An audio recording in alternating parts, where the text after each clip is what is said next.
Hello दोस्तों, नमस्कार। कैसे हैं सभी? आपका बहुत बहुत स्वागत है फोकस आईएएस अकेडमी में। तो जैसा कि आपको पता है, स्वतंत्र भारत में राजनीति के एनसीईआरटी में पढ़ा रहा हूं आपको, और इसका दूसरा चैप्टर है एक दल के प्रभुत्व का दौर। और एक दल के प्रभुत्व का दौर में पहला भाग आपको करा चुका हूं, दूसरा भाग भी करा चुका हूं, ये तीसरा भाग है इसका। और आज मैं चैप्टर समाप्त कर दूंगा, फिर तीसरा चैप्टर आपका चलेगा आर्थिक नियोजन का। तो बहुत ही महत्वपूर्ण टॉपिक है। एक दल के प्रभुत्व के बारे में ज्यादातर मैं आपके सामने चर्चा कर चुका हूं, बहुत ही मजेदार आपके सामने चर्चा हुई थी, और आपकी समझ में भी आ गया होगा कि कांग्रेस पार्टी का प्रभुत्व क्यों रहा तीनों आम चुनावों में। ठीक है, हाँ। तो आज का जो टॉपिक रहेगा आपका, कांग्रेस एक सामाजिक और विचारधारात्मक एक गठबंधन के रूप में है। लेकिन इससे पहले मैं आपसे एक चर्चा करना चाहूंगा। आप लगातार मेहनत कर रहे हैं, बहुत संघर्ष कर रहे हैं, और बहुत आपके जीवन में परिस्थितियां भी हैं। और मैं मानता हूं हर व्यक्ति के जीवन में परिस्थितियां होती हैं, किसी के छोटी परिस्थितियां, किसी के बड़ी परिस्थितियां। संघर्ष तो आते रहेंगे। ये संघर्ष आपकी यूपीएससी की परीक्षा में कभी भी रुकावट नहीं डाल सकते। ये रुकावट जब डालते हैं जब आप अपने आप को कमजोर समझ लेते हो। तो मैं आपसे एक बात कहना चाहूंगा, दुनिया की सारी शक्ति आपके अंदर ही है।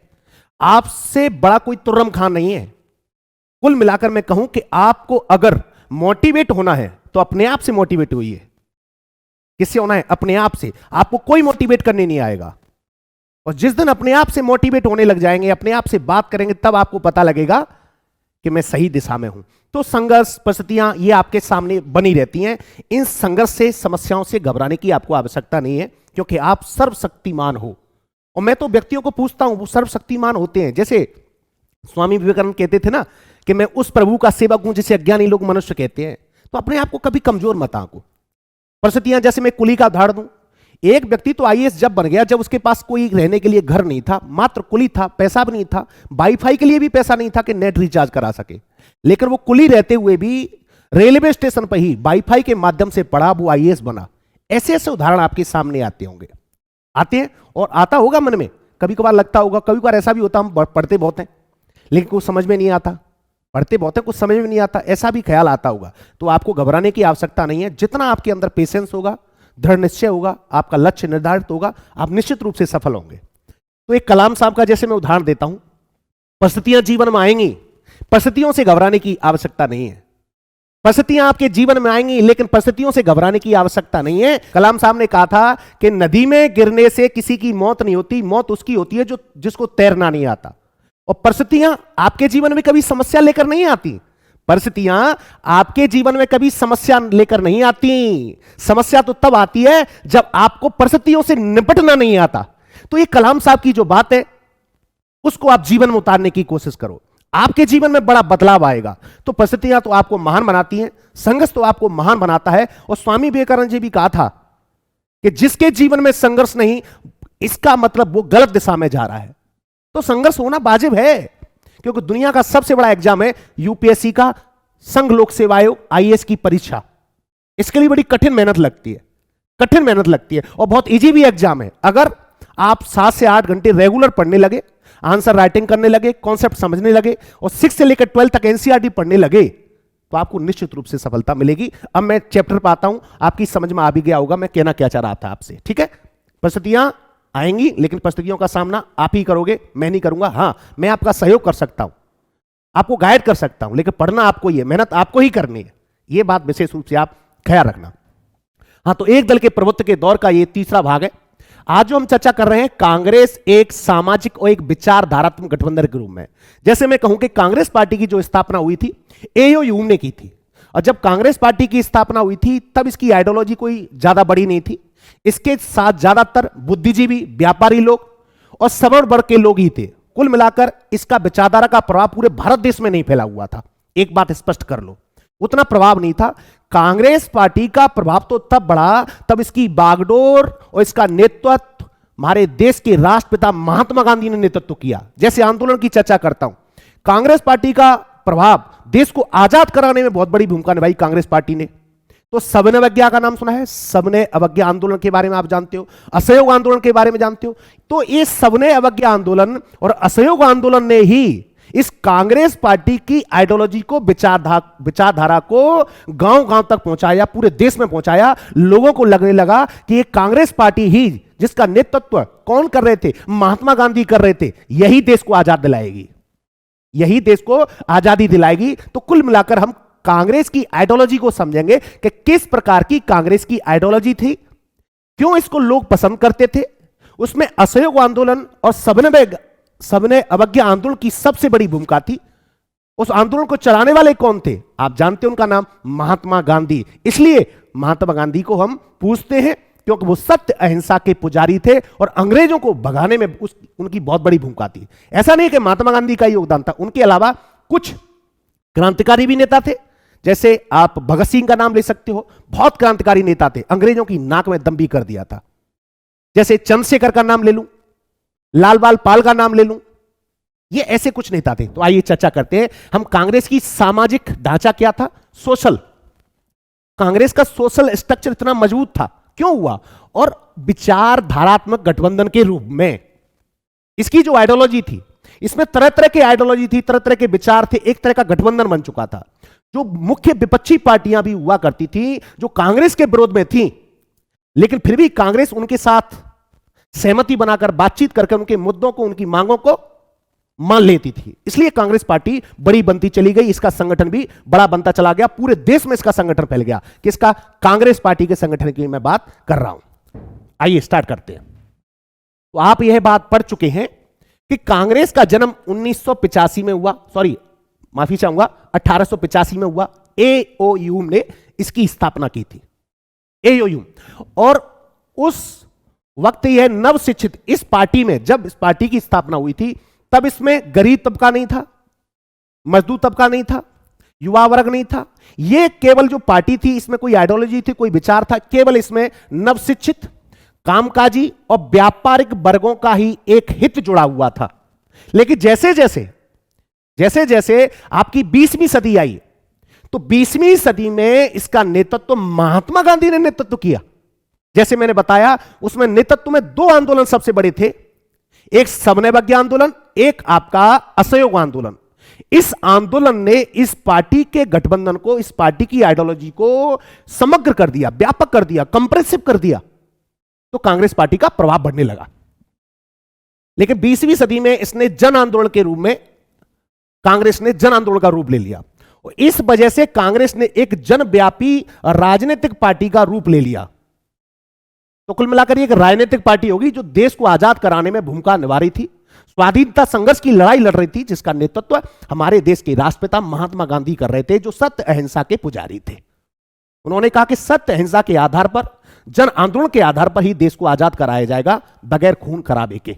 ऐसा महात्मा गांधी का कहना था। इसलिए कांग्रेस पार्टी को पूरे देश में ढाड़ी ढाड़ी में पसंद किया जाने लगा और हर वर्ग का तबका इसके साथ जुड़ गया, चाहे वो किसी भी धर्म का हो, किसी भी वर्ग का हो, है ना, महिला हो चाहे पुरुष हो चाहे अल्पसंख्यक हो, हर तबके का व्यक्ति इसके साथ जुड़ता चला गया कांग्रेस पार्टी के साथ। तो कांग्रेस पार्टी का प्रभुत्व बढ़ता चला गया। तो राजनीतिक व्यवस्था में इसका दबदबा कायम हुआ कांग्रेस पार्टी का। किसका, कांग्रेस पार्टी का। और जब हम एक दल के प्रभुत्व की दौर की बात करते हैं, तो भारत देश आजाद हुआ।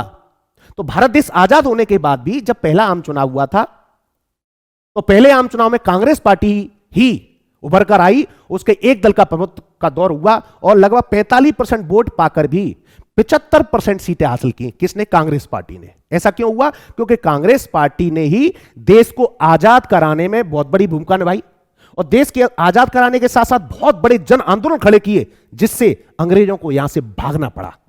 इसलिए कांग्रेस पार्टी की जो आइडियोलॉजी, जो विचार था, वो समग्र हो गया था। अब शुरू में जो कांग्रेस पार्टी की बात कर लेते हैं। जब कांग्रेस पार्टी की स्थापना 1800 कब हुई थी, 1885 में एओयू ने की थी। उसमें अंग्रेजी बोलने वाले लोग, अगड़ी जाति मतलब सवर्ण वर्ग, उछले मध्यम वर्ग और शहरी अभिजन का बोलबाला था, वैश्यों का बोलबाला था। और लेकिन कांग्रेस ने जब समन्वय अवज्ञा जैसे आंदोलन चलाए, 1920 के दशक में और 30 के दशक में, तब उसका सामाजिक आधार बढ़ गया। कुल मिलाकर इस कांग्रेस पार्टी का जनाधार, पहले इसमें ज्यादातर पढ़े लिखे तबके, व्यापारी, मध्यम, उच्च मध्यम वर्ग के लोग जुड़े हुए थे। अब इसी कांग्रेस पार्टी में उनके अलावा भी अब मजदूर भी थे, महिलाएं भी थी, अल्पसंख्यक भी थे, युवा भी थे। समझ रहे हो? तो कुल मिलाकर इसका जनाधार बढ़ता चला गया। किसान भी थे। तो एक जन आंदोलन का रूप ले लिया। किसने, कांग्रेस पार्टी ने क्या ले लिया, एक जन आंदोलन का रूप ले लिया। अब कांग्रेस पार्टी ने परस्पर विरोधी हित, अब ऐसा नहीं कि कांग्रेस पार्टी के कुछ विरोधी ना हो, कांग्रेस पार्टी के जितने भी विरोधी थे, जितना भी उनका आइडिया था, विचार था, कांग्रेस पार्टी ऐसे विपक्षी लोगों को भी अपने साथ मिलाकर चलती थी, एक गठबंधन बना के चलती थी, उनकी बातों को सुनती थी, उनकी बातों को सुनती थी। तो कई समूहों को एक साथ जोड़ा कांग्रेस पार्टी ने, अलग अलग हित जो कांग्रेस की आइडियोलॉजी से मैच भी नहीं खाते थे, क्योंकि सबसे बड़ी उस समय बात क्या थी, मतलब लक्ष्य एक ही था, मार्ग अलग अलग थे, लक्ष्य एक ही था। हर पार्टी का लक्ष्य एक ही था कि देश को आजाद कराना, देश की आजादी के लिए लड़ाई लड़ना। उसमें सबसे बड़ा नेतृत्व हमारे देश की पार्टी कांग्रेस पार्टी ने किया। तो कांग्रेस में कौन जुड़ता चला गया, कौन जुड़ता चला गया? पहले तो कौन थे इसमें? अगड़ी जाति, उचले वर्ग, है ना।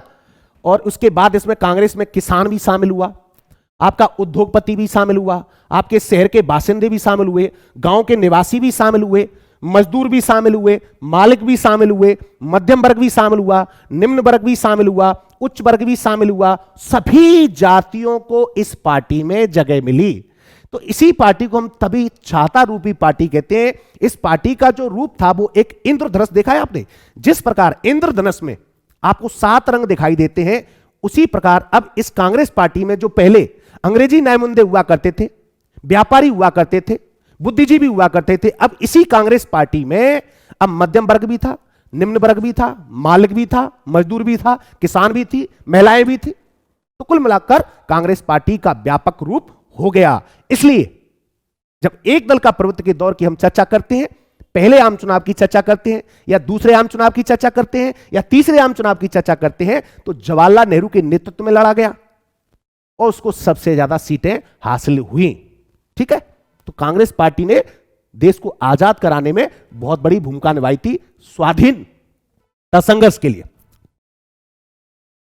ये आ गया होगा समझ में, समझ गए होंगे कि कांग्रेस पार्टी का कितना प्रभाव था और कैसे कैसे प्रभाव बढ़ता चला गया। ठीक है, अब धीरे धीरे जो कांग्रेस की हम बात करते हैं, तो नेतृत्व वर्ग भी विस्तृत हुआ। पहले कुछ ही लोगों का नेतृत्व था, अगड़ी जाति का ही नेतृत्व था। अब इसमें हर तबके के लोगों को नेतृत्व दिया गया, चाहे वो दलित हो, शोषित हो, महिला हो, मजदूर हो, उच्च वर्ग हो, निम्न वर्ग हो, व्यापारी वर्ग हो, किसान वर्ग हो, हर तबके को नेतृत्व दिया ताकि एक जन आंदोलन को खड़ा किया जाए और देश को आजाद कराया जाए और एक स्वाधीनता जो संग्राम था उसको मजबूत बनाया जाए। क्या बनाया जाए? मजबूत बनाया जाए। और जब इस स्वाधीनता संघर्ष की जो मजबूती के साथ लड़ाई लड़ी इस कांग्रेस पार्टी ने, जिसका नेतृत्व उस समय महात्मा गांधी कर रहे थे, मैं महात्मा गांधी के योगदान को कभी नहीं भूलता। ये महात्मा गांधी थे जो कांग्रेस पार्टी की आइडियोलॉजी को, विचार को पूरे देश तक फैलाया। पूरे देश में उन्होंने यात्रा की और पूरी जनता को इकट्ठा किया कि आपको आना पड़ेगा, मजदूर को आना पड़ेगा, महिला को आना पड़ेगा, अल्पसंख्यक को आना पड़ेगा। यहां किसी जाति के आधार पर कोई भेदभाव नहीं है, यहां सभी को स्थान दिया जाएगा, यहां सभी का स्थान होगा कांग्रेस पार्टी में। इसलिए कांग्रेस पार्टी का जनाधार बढ़ता चला गया। तो जो नेतृत्व वर्ग था इसका विस्तृत हुआ, बड़ा हुआ। अब इसका नेतृत्व वर्ग अब उच्च वर्ग या जाति पेशेवर लोगों तक ही सीमित नहीं था, इसमें हर तबके के लोग आ चुके थे। इसमें खेती किसानी करने वाले लोग भी नेतृत्व कर रहे थे कांग्रेस पार्टी का। खेती किसानी मतलब पूरे देश में इसका फैलाव था, किसका? कांग्रेस पार्टी का। और बुनियादी वाले और गांव में किराने की दुकान, गांव किराने की दुकान वाले भी, रुझान रखने वाले भी नेता उभरे। और आजादी के समय तक, जब देश आजाद हुआ समय तक, कांग्रेस एक सतरंगे सामाजिक गठबंधन का रूप धारण कर लिया। सतरंग मतलब है कि कांग्रेस पार्टी जो पहले कुछ इंटेलेक्चुअल लोग हुआ करते थे, बुद्धिजीवी लोग हुआ करते थे, अंग्रेजी बोलने वाले लोग हुआ करते थे, व्यापारी लोग हुआ करते थे, अब वही कांग्रेस का स्वरूप बिल्कुल बदल चुका था। इसमें हर तबके का, हर समाज का, हर जाति का, हर धर्म का व्यक्ति इस कांग्रेस पार्टी में, कांग्रेस पार्टी का नेतृत्व कर रहा था। क्या कर रहा था? नेतृत्व कर रहा था। तो कुल मिलाकर कांग्रेस पार्टी एक सामाजिक गठबंधन बन चुका था, एक इंद्रधनुष की तरह। जिस प्रकार 7 रंग इंद्रधनुष में दिखाई देते हैं, उसी प्रकार कांग्रेस पार्टी में अलग अलग आइडियोलॉजी, अलग अलग विचार भी देश को आजाद कराने के लिए साथ आए, जिसमें महात्मा गांधी ने बहुत बड़ी भूमिका निभाई। अब इसमें जो सतरंगा सामाजिक गठबंधन बना, जो सतरंगी सामाजिक गठबंधन बना, कैसे बना? तो एक सकल हथियार कर ली सतरंगी। इसमें हर वर्ग का, जाति का, धर्म का, भाषा का, अन्य हितों के आधार पर सामाजिक गठबंधन से भारत की विविधताओं की नुमाइंदगी करने लगा। और आपको पता है भारत विविधताओं से भरा देश है। भारत में विभिन्न विभिन्न प्रकार की भाषा हैं, भारत में धर्म भी, हिंदू, सिख, ईसाई, पारसी, जैन धर्म, जितने भी धर्म हैं, सारे लोग इसके साथ आने लगे। तो कुल मिलाकर इसका सामाजिक गठबंधन में विविधता पाई जाने लगी, और जिस संगठन में या जिस पार्टी में विविधताएं पाई जाती हैं, उस पार्टी का विचार पूरे देश में फैल गया। कांग्रेस पार्टी का, वो पार्टी मजबूत भी हो जाती है। यही सबसे बड़ा कारण था कांग्रेस पार्टी को मजबूत बनाने का। इसलिए जब हम एक दल के प्रवृत्ति की दौर की बात करते हैं, तो कांग्रेस पार्टी उभर कर आती है, और जो पहला आम चुनाव होता है उसमें लगभग 75% सीटें जीतकर आती है। यह बात आपकी माइंड में आ गया होगा। सबसे बड़ा मूल कारण, क्योंकि जवाहरलाल नेहरू नेतृत्व भी कर रहे थे, एक करिश्माई नेतृत्व था। क्या था? एक करिश्माई नेतृत्व था। यह बात समझ में आ गई होगी।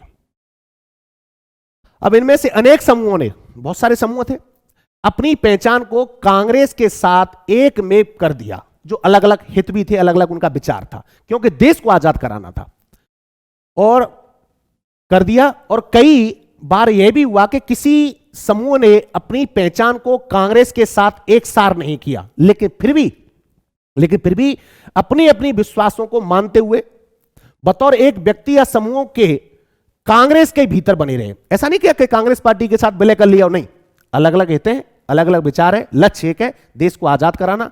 फिर भी वो कांग्रेस पार्टी के गठबंधन में रहे या कांग्रेस पार्टी के साथ बने रहे। किसके साथ? कांग्रेस पार्टी के साथ बने रहे।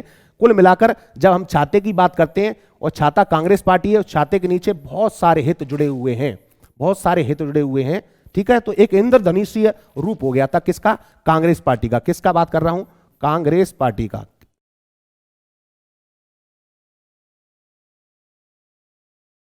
कांग्रेस पार्टी का। किसका? कांग्रेस। तो कांग्रेस पार्टी की जो विचारधारा थी, उसका रूप व्यापक हो चुका था। क्या हो चुका था? व्यापक हो चुका था। हाँ, नेक्स्ट चलते हैं। अब इस अर्थ में कांग्रेस एक विचारधारात्मक गठबंधन भी थी। कांग्रेस का एक विचार था, कांग्रेसी का एक विचार था, सेकुलर विचार था, एक सत्य अहिंसा के आधार पर विचार था। इसका? कांग्रेस पार्टी का। और कांग्रेस ने अपने अंदर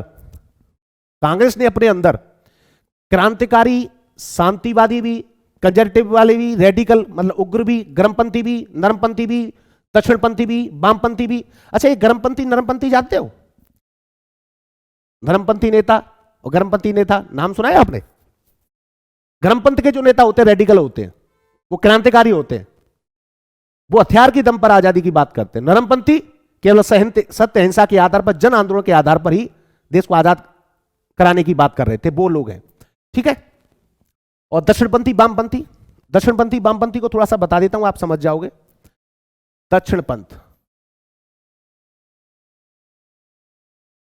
दक्षिणपंथी पार्टी इस समय कौन सी है? दक्षिणपंथ में पार्टी इस समय भारतीय जनता पार्टी कह सकते हो, भारतीय जनता पार्टी।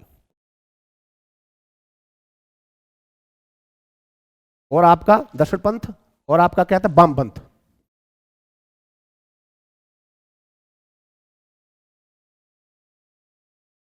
वामपंथी कह सकते हो।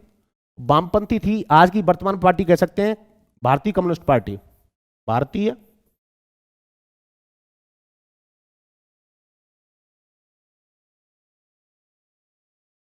कम्युनिस्ट पार्टी, इसको हम सीपीआई कहते हैं, इसको कहते हैं हम बीजेपी।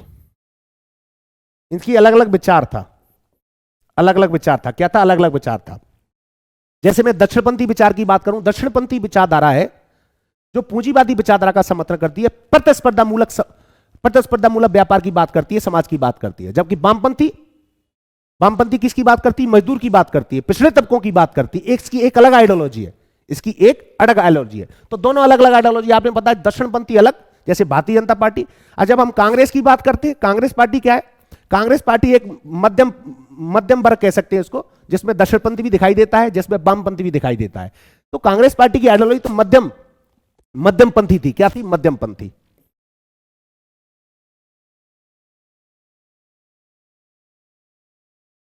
तो एक बात स्पष्ट कर देता हूं, कांग्रेस पार्टी की जो आइडियोलॉजी न तो दक्षिणपंथी थी न वामपंथी थी, फिर भी दक्षिणपंथी वामपंथी की आइडियोलॉजी के लोग थे, उनको भी अपने साथ जोड़ा और सरकार में शामिल किया। किसमें किया? सरकार में शामिल किया। ये बात आ गई होगी समझ में। हालांकि इन संगठनों और पार्टियों के अनेक अपने अपने संविधान थे। बैक आते हैं, हाँ यहां था। तो विचारधारा गठबंधन था। कांग्रेस ने अपने अंदर क्रांतिकारी भी, शांतिवादी भी, कंजर्वेटिव रिजर्व वाले भी, रेडिकल उग्र वाले भी, गर्मपंथी, नरमपंथी, दक्षिणपंथी, वामपंथी, हर धारा के मध्यम मार्गियों को समाहित कर लिया कांग्रेस पार्टी ने। इसने कांग्रेस पार्टी ने समाहित कर लिया, इसलिए बड़ी पार्टी बनी। और कांग्रेस एक ऐसा मंच हो गया था, कांग्रेस एक ऐसा मंच हो गया था जिस पर अनेक समूह, बहुत सारे समूह, हित, इंटरेस्ट समूह, ग्रुप और राजनीतिक दल तक आ जुड़ते थे कांग्रेस के साथ में। किसके साथ में? कांग्रेस के साथ में। और राष्ट्रीय आंदोलन में भाग लेते थे। तो कुल मिलाकर ये कह सकता हूं, जो कांग्रेस पार्टी जब 1885 में बनी थी, तब कांग्रेस पार्टी कुछ अलग थी। लेकिन जैसे ही 1920 के दशक में असहयोग आंदोलन या सबने विज्ञा जैसे आंदोलन खड़े हुए, उसके बाद अलग अलग विचार वाले लोग भी इस कांग्रेस पार्टी के साथ जुड़ गए और कांग्रेस पार्टी ने इनको जोड़ने का प्रयास किया, क्योंकि सबका लक्ष्य एक ही था कि देश को आजाद कराना। और देश को आजाद कराने में सारी पार्टियों ने भूमिका निभाई थी। ये कांग्रेस पार्टी की बहुत बड़ी खूबसूरती थी, बहुत बड़ी खूबसूरती थी। ठीक है, ये बात आ गई हो क्लियर। तो कुल मिलाकर आजादी से पहले के वक्त में अनेक संगठन जो कांग्रेस में विलय नहीं थे, अलग थे, संगठन और पार्टियों को कांग्रेस में रहने की इजाजत थी। कांग्रेस में रहने की इजाजत थी कि आप कांग्रेस के साथ मिलकर देश की आजादी की लड़ाई लड़ सकते हो, आजादी की लड़ाई लड़ सकते हो। तो कांग्रेस का प्रभुत्व मजबूत होता चला गया। इसलिए कांग्रेस का जो संगठन था गांव गांव धाड़ी तक पहुंचा। इसलिए उसमें हर तबके का व्यक्ति जुड़ा हुआ था, चाहे वो मजदूर हो, चाहे वो महिला हो, चाहे पुरुष हो, चाहे किसी भी जाति का हो, किसी भी धर्म का हो। ठीक है, मालिक हो, नौकर हो, कोई भी हो।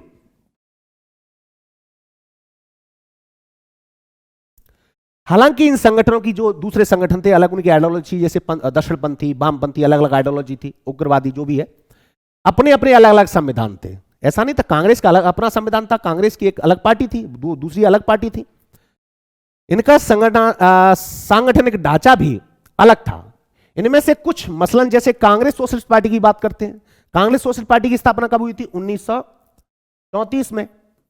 और कांग्रेस सोशलिस्ट जो पार्टी थी, एक युवा वर्ग था जो एक जन आंदोलन चला रहा था देश को आजाद कराने में। यह कांग्रेस पार्टी का ही भाग था। कांग्रेस सोशलिस्ट पार्टी युवा वर्ग था, यह समतावादी था, यह समतावादी था, प्रगतिशील भी था।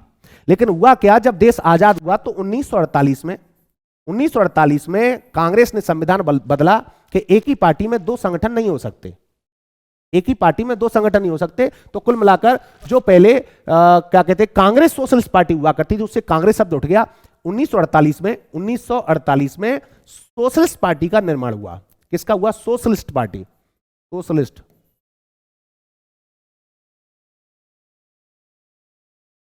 सोशलिस्ट पार्टी का निर्माण हुआ। इसका एक अलग विचार था, इसका एक अलग विचार था, इसका एक अलग विचार था। यह बात क्लियर हो गई होगी। अब जैसे हम बात करें तो अलग अलग संविधान थे, यह भी बात समझ में आ गई। लेकिन फिर भी देश की आजादी के लिए बहुत बड़ी भूमिका निभा रहे थे देश आजाद कराने से पहले।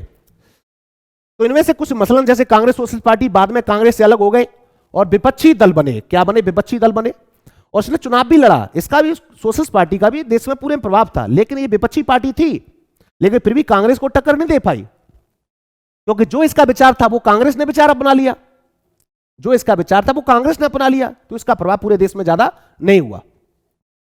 तो किसी खास पद्धति, कार्यक्रम, जो प्रोग्राम, नीति को लेकर मौजूद मतभेदों को लेकर कांग्रेस पार्टी सुलझा भले न पाए हों, लेकिन अपने आप में मिलाए रखती थी। कुल मिलाकर अलग अलग विरोधी विचारों को भी उनके हितों में टकराव रहता था, लेकिन टकराव होने के बावजूद भी कांग्रेस पार्टी उनके साथ बातचीत करती थी और एक विपक्ष खड़ा ना हो जाए उनको मिलाकर साथ चलती थी। अरे आपकी बात क्या है, मांगे क्या है, हम पूरी करेंगे ना, हम पूरी करेंगे। तो जो उनकी मांगे थी, जो उनकी बात थी, जो उनका विचार था, उन मांगों को पूरा कांग्रेस पार्टी कर देती। तो इन पार्टियों का कहां प्रभाव बनता? तो जनता, तो भाई जनता के सामने वो जाते कैसे? इसलिए उनका उभार नहीं हो पाया दूसरी पार्टियों का, जिस प्रकार कांग्रेस पार्टी का उभार हुआ था। अब जैसे मैं कम्युनिस्ट पार्टी की बात कर लूं, किसकी बात कर लूं? कम्युनिस्ट पार्टी ऑफ इंडिया की बात कर लूं, जिसको हम सीपीआई कहते हैं। आज अगर सीपीआई की बात करें, इसका प्रभुत्व बिल्कुल नगण्य हो गया। क्या हो गया? नगण्य हो गया। कहीं भी आपको मार्क्सवादी सरकारें नहीं मिलती। हालांकि कई राज्यों में तो इसका प्रभाव था 1967 के दौर में। जैसे मैं तमिलनाडु की बात कर लूं, उड़ीसा की बात कर लूं, केरल की बात कर लूं। हालांकि केरल में तो आज भी प्रभाव पाया जाता है कम्युनिस्ट पार्टी ऑफ इंडिया का। जैसे त्रिपुरा की बात कर लूं, लेकिन आज इनका प्रभाव नगण्य है। ये मार्क्सवादी पार्टियां थी, ये बंदूक की नोक पर राज करने की बात करती थी, लेकिन ऐसा कुछ हो नहीं पाया, ऐसा कुछ हो नहीं पाया। यथार्थवाद कुछ अलग होता है, आदर्शवाद कुछ अलग होता है। ये आदर्शवादी ज्यादा थे, ये गरीबी को दूर करने की तो बात करते थे। जैसे मैं बंगाल का उदाहरण दे दूं, बंगाल में कम से कम 25 वर्ष शासन किया, लेकिन बंगाल की हालत आप देख रहे हो, क्योंकि लोकतंत्र के समर्थक नहीं थे, ये हमेशा पूंजीवादियों का विरोध करते थे, तो उद्योगपति तो नहीं आ पा रहे थे, तो रोजगार मिलता कैसे? तो कुल मिलाकर आप बात समझते ही हो। हम चर्चा करते हैं कम्युनिस्ट पार्टी ऑफ इंडिया की। जब देश को आजाद कराने में इसकी भी बहुत बड़ी भूमिका थी। 1920 के दशक में शुरुआती सालों में भारत में विभिन्न हिस्सों में साम्यवादी समूह, एक बाल्शेविक क्रांति भी हुई थी, आपको पता है 1917 में, उससे प्रभावित थी। तो साम्यवादी समूह या कम्युनिस्ट ग्रुप, जो ग्रुप था, इनको साम्यवादी कहा जाता है। ये रूस की बाल्शेविक क्रांति से प्रेरित थे, ये रूस की बाल्शेविक क्रांति से प्रेरित थे कि हम समाजवाद लाएंगे, ना कोई गरीब होगा ना कोई अमीर होगा। ऐसा कभी हो सकता है? नहीं हो सकता। कुल मिलाकर ये लोकतंत्र के विरोधी थे, जबकि कांग्रेस पार्टी लोकतंत्र का समर्थन करती थी। इसलिए इन्होंने क्या किया, समाजवाद लाने के लिए, साम्यवाद लाने के लिए, कुल मिलाकर सभी को समानता का अधिकार देने के लिए, सब पे बराबर का हक होगा, इन्होंने क्या किया, कम्युनिस्ट पार्टी का गठन कर लिया। किससे प्रभावित होकर? बाल्शेविक क्रांति से प्रभावित होकर। किसने? साम्यवादी समूह ने, कुछ लोगों ने। तो देश की समस्याओं के समाधान के लिए साम्यवाद की इस राह को अपना की तरफदारी करने लगे कुछ लोग 1920 के दशक में। तो 1935 में साम्यवादियों ने मुख्यतः भारतीय राष्ट्रीय कांग्रेस के दायरे में रहकर तो काम किया। पार्टी अलग थी, संविधान भी अलग था, विचार भी अलग था, लेकिन महात्मा गांधी के नेतृत्व में समझ लो, या कांग्रेस पार्टी के दायरे में रहकर काम किया, और कांग्रेस पार्टी ने भी इनको अपने साथ मिलाकर चले कि आपका विचार है, आपकी जो आइडियोलॉजी है, जो समानता की बात करते हो, साम्यवाद की बात करते हो, हम इससे सहमत हैं। जब देश आजाद हो जाएगा तो हम समानता लाएंगे, हम समाजवाद लाएंगे, ऐसी बात कही। इसलिए ये कांग्रेस पार्टी के साथ ही मिलकर काम कर रहे थे, अलग पार्टी होने के बावजूद भी। कौन सी? कम्युनिस्ट पार्टी ऑफ इंडिया, कुछ साम्यवादी समूह कह सकते हो या कम्युनिस्ट ग्रुप कह सकते हो उनको। तो कांग्रेस ने साम्यवादी 1941 के दिसंबर में अलग हो गए। ये क्या हुआ? साम्यवादी जो ग्रुप था वो उनसे अलग हो गए। किससे अलग हो गए? कांग्रेस पार्टी से। तो इन साम्यवादियों ने नाजी जर्मनी के खिलाफ लड़ रहे थे। कुल मिलाकर इस समय साम्यवादियों ने नाजी जर्मनी के खिलाफ लड़ रहे ब्रिटेन को समर्थन देने का फैसला किया, और दूसरी ओर गैर कांग्रेसी पार्टियों के विपरीत कम्युनिस्ट पार्टी ऑफ इंडिया के पास आजादी के समय एक सुचारू पार्टी मशीनरी और समर्पित कैडर था। इन्होंने इसका समर्थन नहीं किया। भारत देश ने तो समर्थन कर दिया, विश्व जो क्या कहते हैं, नाजी, जो जर्मनी में जो हिटलर था, जो हिटलर के खिलाफ समर्थन कर दिया। भारत ब्रिटेन के साथ था, भाई भारत तो वैसे ही गुलाम था, हमने ब्रिटेन का समर्थन किया, हमारी मजबूरी थी कि देश को आजाद कराना था, तो देश को आजाद कराना तो उनको साथ भी देना जरूरी था। लेकिन कम्युनिस्ट पार्टी ऑफ इंडिया ने उनका साथ नहीं दिया। इसका साथ नहीं दिया? ब्रिटेन का। हालांकि संगठन का मजबूत था, क्योंकि इनका विचार एक आदर्शवाद विचार था, क्योंकि पूरी दुनिया में उस समय साम्यवाद का प्रभाव बढ़ता चला रहा था। जैसे मैं रूस की बात कही, रूस में बाल्शेविक क्रांति भी आई थी। कुल मिलाकर ये सबको बराबरी का दर्जा देना चाहते थे, ऐसा भाव था। तो गांव-गांव में भी इसका प्रभाव बढ़ता चला गया था। किसका? कम्युनिस्ट पार्टी का, या साम्यवादी ग्रुप कह सकते हैं या कम्युनिस्ट ग्रुप कह सकते हैं। लेकिन बहरहाल जब देश आजाद हुआ तो आजादी हासिल होने पर इस पार्टी के भीतर कई तरह के स्वर उभरे। किस पार्टी के? कम्युनिस्ट पार्टी ऑफ इंडिया के। और इस पार्टी के सामने मुख्य सवाल यह था कि आखिर जो आजादी देश को हासिल हुई है उसकी प्रकृति कैसी है। कुल मिलाकर कहें जो कम्युनिस्ट पार्टी ऑफ इंडिया थी वो यह कह रही थी कि जो देश आजाद हुआ है ये आजाद नहीं हुआ, देश आजाद नहीं हुआ, ये लोकतंत्र में तो पूंजीपतियों का शासन होगा, पूंजीपतियों का प्रभुत्व होगा। कुल मिलाकर जो पहले शक्तियां किसी के और के पास थी वो शक्तियां ट्रांसफर हुई हैं। तो जो देश आजाद हुआ, इन्होंने नहीं माना कि देश आजाद हुआ, इन्होंने नहीं माना, उन्होंने समर्थन भी नहीं किया। किसने? कम्युनिस्ट पार्टी ऑफ इंडिया ने। तो आजादी देश के हासिल हुई है, उसकी प्रकृति कैसी है? क्या इसमें सबको न्याय मिल पाएगा? क्या अंतिम छोर के व्यक्ति को लाभ पहुंच पाएगा? क्या समाजवाद आएगा? क्या सभी को समानता का अधिकार होगा? ऐसी ये बात करने लगे। कौन? Communist party. कुल मिलाकर देश आजाद हुआ, उसको भी ये आजाद मुल्क नहीं कहते थे। ये कहते ना, आज भी नारे लगते हमें चाहिए आजादी, हमें चाहिए आजादी। ये कभी आजाद नहीं होते, ये कभी आजाद नहीं। उनकी आइडियोलॉजी आदर्शवादी है, आइडियोलॉजी वाली ज्यादा है, ठीक है, रियलिज्म में नहीं है, यथार्थवाद में नहीं है। इसलिए जब कम्युनिस्ट पार्टी का प्रभाव था, पूरे देश में भी प्रभाव था, ऐसा नहीं था केरल पूरा आपका पूर्व नॉर्थ ईस्ट जो वाला क्षेत्र था इसका प्रभाव था, लेकिन आज ये नगण्य क्यों हो गई? क्योंकि इसकी आइडियोलॉजी लोगों को समझ में नहीं आई। कहते कुछ है, करते कुछ है। आज तक लेकिन समाजवाद ला नहीं पाए, आज तक लेकिन समाजवाद ला नहीं पाए। साम्यवादी सरकार तो चाइना में ही है, साम्यवादी सरकार तो चाइना ही, लेकिन एक ही पार्टी का शासन है। लेकिन भारत में तो लोकतंत्र है, कम से कम बहुदलीय व्यवस्था तो है, यहां आपको फंडामेंटल राइट्स तो है, मूल अधिकार तो है, आपके समानता का अधिकार तो है, व्यक्ति की आजादी तो है, अवसर की समानता तो है, यहां कम से कम जाति धर्म लिंग के आधार पर भेदभाव तो नहीं किया जाता, वो वाली बात। तो क्या हिंदुस्तान सचमुच आजाद हुआ? यह सवाल किसने उठाया? सीपीआई ने। देश आजाद हो गया, लेकिन सवाल उठा रहे हैं कि जो भारत देश आजाद हुआ है, जो पहले पावर किसके पास थी? ब्रिटिश के पास, अब वो पावर किसके पास ट्रांसफर होकर भारत के पास आई है। क्या सच में हिंदुस्तान आजाद हुआ? ये हिंदुस्तान को आजाद मानते ही नहीं थे। तो यह आजादी झूठी है। कुल मिलाकर हिंदुस्तान को जो आजादी मिली थी, इन्होंने कहा कि आजादी झूठी है। देश आजाद तो हुआ, लेकिन फिर भी गरीब तबके का क्या हुआ, समाजवाद का क्या हुआ, इसमें तो पूंजीपतियों का शासन होगा। ऐसे इन्होंने कांग्रेस पार्टी पर आरोप लगाए।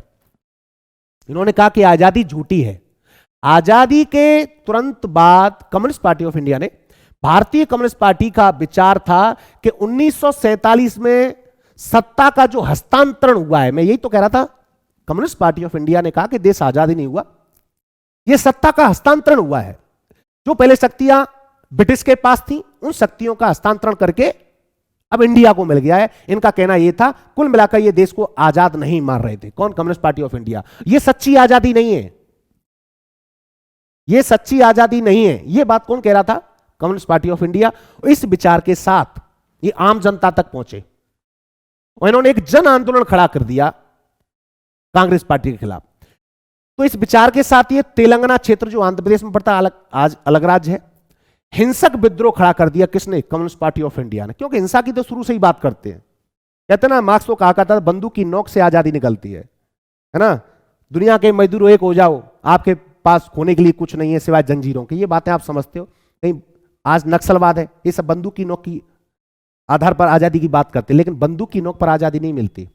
सही माने में कोई आजादी मिलती है वो लोकतंत्र में मिलती है, क्योंकि लोकतंत्र में ही अंतिम छोर के व्यक्ति को लाभ पहुंचता है। लोकतंत्र में ही जन कल्याणकारी योजनाओं का लाभ पहुंचता है। लोकतंत्र में ही आपको अवसर की समानता मिलती है। लोकतंत्र में ही आपको अभिव्यक्ति की आजादी मिलती है। लोकतंत्र में ही आपको धार्मिक आजादी मिलती है। लोकतंत्र में ही आपको मूल अधिकार के साथ साथ आपको संवैधानिक उपचार भी मिलता है। तो कुल मिलाकर कह सकते हैं लोकतंत्र ज्यादा बेटर है, लोकतंत्र ज्यादा बेटर है, क्योंकि लोकतंत्र मजबूत होता है। इसलिए भारत का लोकतंत्र दुनिया का सबसे मजबूत लोकतंत्र है और दुनिया का सबसे बड़ा लोकतंत्र भी है। हाँ, तो जो सीपीआई पार्टी का जो विचार था, इन्होंने तेलंगाना में एक हिंसक आंदोलन विद्रोह खड़ा कर दिया। उन्होंने कहा कि देश आजाद नहीं हुआ, जो पहले पावर ब्रिटिशों के पास थी, अंग्रेजों के पास थी, पावर का ट्रांसफर हुआ है। तो विद्रोह खड़ा कर दिया। खूनी क्रांति की बात करते थे।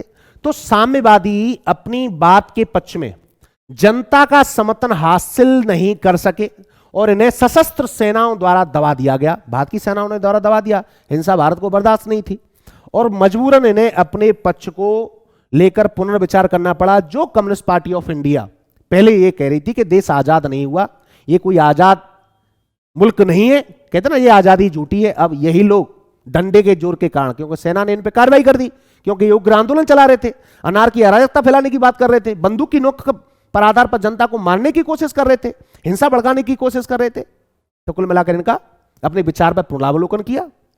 नहीं, इन्होंने फिर माना हाँ देश आजाद हुआ है और डंडे के जोर से तो हर कोई बांधता है। अब जैसे हम 1951 की बात कर लें। अब 1951 में साम्यवादी पार्टी ने कहा कि अब हम लोकतांत्रिक रूप से चुनाव लड़ेंगे। अब इन्होंने कह लिया कि लोकतंत्र ही अच्छा है, तो लोकतांत्रिक रूप से चुनाव लड़ेंगे। तो साम्यवादी पार्टी ने हिंसक क्रांति का रास्ता छोड़ दिया, क्योंकि 1952 में पहला आम चुनाव हुआ। अब चुनाव में इन्होंने भागीदारी निभाई। अब जनता के बीच भी जाएंगे, अपने विचार को फैलाने की कोशिश करेंगे और आने वाले चुनावों में भाग लेने का फैसला किया। जो कम्युनिस्ट पार्टी कभी भी लोकतंत्र में भरोसा नहीं करती थी, कभी भी चुनावों में भरोसा नहीं करती थी, और कभी भी जहां भी साम्यवादी सरकारें रहीं वहां कभी चुनाव ही नहीं हुए, कभी चुनाव ही नहीं हुए। तो पहले आम चुनावों में भारतीय कम्युनिस्ट पार्टी ने मात्र 16 सीटें जीती। अब अंदाजा लगा लो, अगर इसका विचार इतना ही अच्छा था, अगर इसका कम्युनिस्ट पार्टी का विचार इतना ही अच्छा था, इतना ही समाजवादी था, तो फिर संगठन भी मजबूत था, कैडर भी था, तो फिर 16 ही सीटें क्यों जीत कर आई? लोगों का भरोसा कांग्रेस पार्टी में क्यों था? तो लोगों का भरोसा कांग्रेस पार्टी में इसलिए था कि देश को आजाद कराने में बहुत बड़ी भूमिका निभाई थी। कांग्रेस पार्टी के पास करिश्माई नेतृत्व था, जवाहरलाल नेहरू जैसे व्यक्ति जो कांग्रेस पार्टी का नेतृत्व कर रहे थे। लेकिन जो कम्युनिस्ट पार्टी ऑफ इंडिया थी, इसका प्रभाव कुछ बुद्धिजीवी लोग और शहरों तक ही सीमित था। हालांकि किसान तबके जुड़ते जा रहे थे, लेकिन उतना प्रभाव नहीं था जिस प्रकार कांग्रेस पार्टी का प्रभाव था। क्योंकि देश को आजाद कराते कराते समय कांग्रेस पार्टी का संगठन इतना मजबूत हो चुका था कि आम जनता में एक भरोसा था कि कांग्रेस पार्टी ही देश को चला सकती है। इसलिए पहले आम चुनाव में जो 1952 का इलेक्शन हुआ, जो कांग्रेस पार्टी 45% वोट लाकर 489 सीटों में से 364 सीटें जीत कर आई, और ये जो पार्टी है 3-4% वोट पाकर भी मात्र 16 सीटें जीत कर आ पाई। आप इस स्थिति का आकलन लगा सकते हो, ठीक है। तो जो पार्टी साम्यवादी पहले चुनाव का विरोध किया करती थी, लोकतंत्र का विरोध करती थी, वो आजादी को झूठा बताती थी, और जो देश आजाद हुआ उसको कहती ये क्या कहते पावर ट्रांसफर हुई है, वो कहा करती थी। अब उसने 1952 में चुनाव में भाग लिया, लेकिन कितनी सीटें जीती? 16 सीटें जीत कर आ पाई। तो सबसे बड़ी विपक्षी पार्टी बनकर उभरी। अब क्या इसको सबसे बड़ी विपक्षी पार्टी गए? अब बताओ, कहां 489 सीटों में से कांग्रेस पार्टी कितना 364 सीटें जीत कर आई, मतलब 45% वोट, 45% वोट और लगभग 75% सीटें कौन जीता? कांग्रेस पार्टी। तो कांग्रेस पार्टी का विचार थोड़ा सा समग्र था, क्योंकि कांग्रेस पार्टी की जो आइडियोलॉजी थी वो एक संगठनात्मक, उसका आधार मजबूत था, क्योंकि हर वर्ग के लोग कांग्रेस पार्टी के साथ जुड़े हुए थे और देश को आजाद कराने में बहुत बड़ी भूमिका निभाई थी, स्वाधीनता संग्राम में बहुत बड़ी भूमिका निभाई थी। इसलिए लोगों का विचार कांग्रेस पार्टी के प्रति था, और ज्यादातर उन्हीं व्यक्तियों को टिकट मिला जो आजादी की लड़ाई लड़ रहे थे। इसलिए लोगों का झुकाव कांग्रेस पार्टी के प्रति था, कम्युनिस्ट पार्टी ऑफ इंडिया के प्रति नहीं था। तो इस दल को ज्यादातर समर्थन आंध्र प्रदेश, कुछ ही राज्य थे, तो आंध्र प्रदेश, पश्चिम बंगाल, बिहार और केरल। अब मैं जैसे जो कम्युनिस्ट पार्टी की बात करते हैं हम,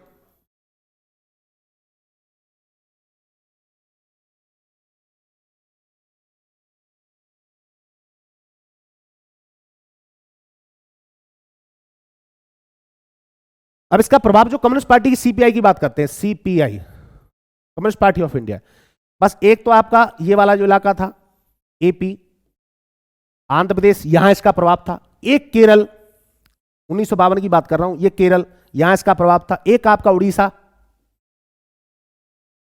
ओरिया, यहां इसका प्रभाव था। यहां इसका प्रभाव था किसका? Communist party of India. Communist party of India कुछ बंगाल में भी प्रभाव था, कुछ बंगाल में भी प्रभाव था। बस यही क्षेत्र थे, आंध्र प्रदेश वाला क्षेत्र, केरल वाला क्षेत्र, उड़ीसा वाला क्षेत्र, यही कम्युनिस्ट पार्टी का प्रभाव था, जबकि पूरे देश में नहीं था। जबकि कांग्रेस पार्टी का पूरे देश में प्रभाव था। अब जैसे हम दूसरा, जैसे कलर लें, कांग्रेस पार्टी का कहां प्रभाव था? अब जैसे ये,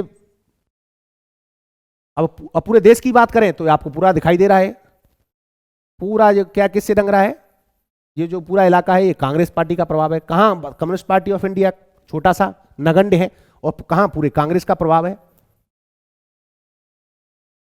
कहां कांग्रेस का प्रभाव है। ये बात आपको समझ में आ गई होगी, ठीक है। आगे चले,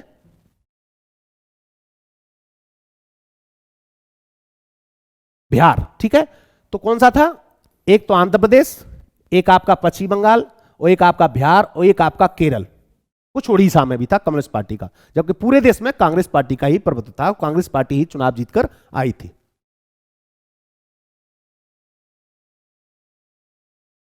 अब भारतीय कम्युनिस्ट पार्टी की अगर बात करें तो प्रमुख नेताओं में ए के गोपालन भारतीय कम्युनिस्ट पार्टी के मुख्य नेता थे। अब आप कहेंगे कि ए के गोपालन ने क्या देश को आजाद कराने में बहुत बड़ी भूमिका नहीं निभाई? बिल्कुल निभाई। जितने भी विपक्षी दल थे उन्होंने भी देश को आजाद कराने में बहुत बड़ी भूमिका निभाई थी, लेकिन इनकी पार्टी का जो कैडर था, जो संगठन था, पूरे देश में नहीं फैला हुआ था। इसलिए जो पहला आम चुनाव था ज्यादा सीटें हासिल नहीं कर पाई थी। तो ए के गोपाल, एस के डांगे, ईएमएस नमूदरीपाद, और ईएमएस नमूदरीपाद तो 1957 में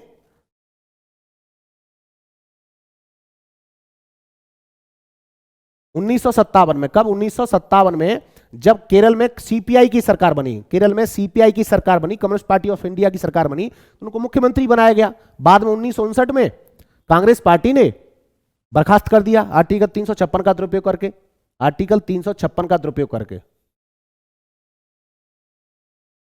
आगे चलते, सीपी जोशी, अजय घोष, ये सारे नेता थे वो कम्युनिस्ट पार्टी ऑफ इंडिया के थे। अब चीन की बात करें और सोवियत संघ की अगर बात कर लें, चीन और सोवियत संघ के बीच में विचारधारात्मक अंतर आने के बाद भारतीय कम्युनिस्ट पार्टी ऑफ इंडिया 1964 में इसका बंटवारा हो गया। क्या हो गया? बंटवारा हो गया। कुल मिलाकर हम कह सकते हैं जो सीपीआई पार्टी हुआ करती थी, CPI communist party of India, तो कम्युनिस्ट पार्टी ऑफ इंडिया 1964 में जब 1962 का युद्ध हुआ, जब 1962 का युद्ध हुआ, 62 के युद्ध के बाद की स्थिति बदल गई, क्योंकि एक विचारधारा कहां थी? सोवियत संघ में।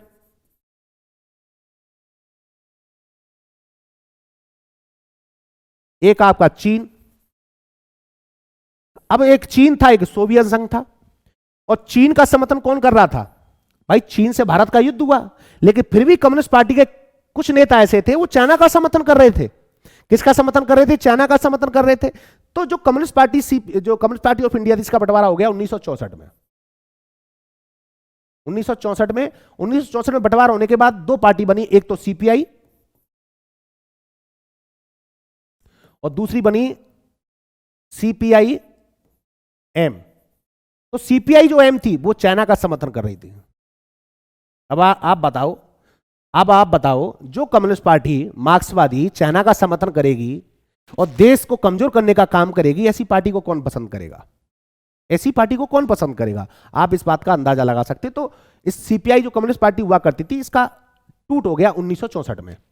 और टूट होने के बाद एक CPI communist party of India, दूसरी पार्टी बनी कम्युनिस्ट पार्टी ऑफ इंडिया मार्क्सवादी, जो चाइना का समर्थन कर रही थी। किसकी कर रही थी? चाइना का। ये तो इंडिया के साथ ही थी, कांग्रेस पार्टी के साथ थी, जो मान लो कांग्रेस पार्टी का ही समर्थन कर रही थी। इसकी आइडियोलॉजी कुछ अलग थी। हाँ, तो चीन और सोवियत संघ के बीच में विचारधारात्मक अंतर आने के बाद, पहले चीन सोवियत संघ साथ साथ में थे, लेकिन उनमें भी टकराव की स्थिति होने लगी, एक ही आइडियोलॉजी होने के बाद भी। तो कम्युनिस्ट पार्टी 1964 में एक बहुत बड़ी टूट का शिकार हुई। तो 1964 में इसका क्या हुआ? टूट हो गई।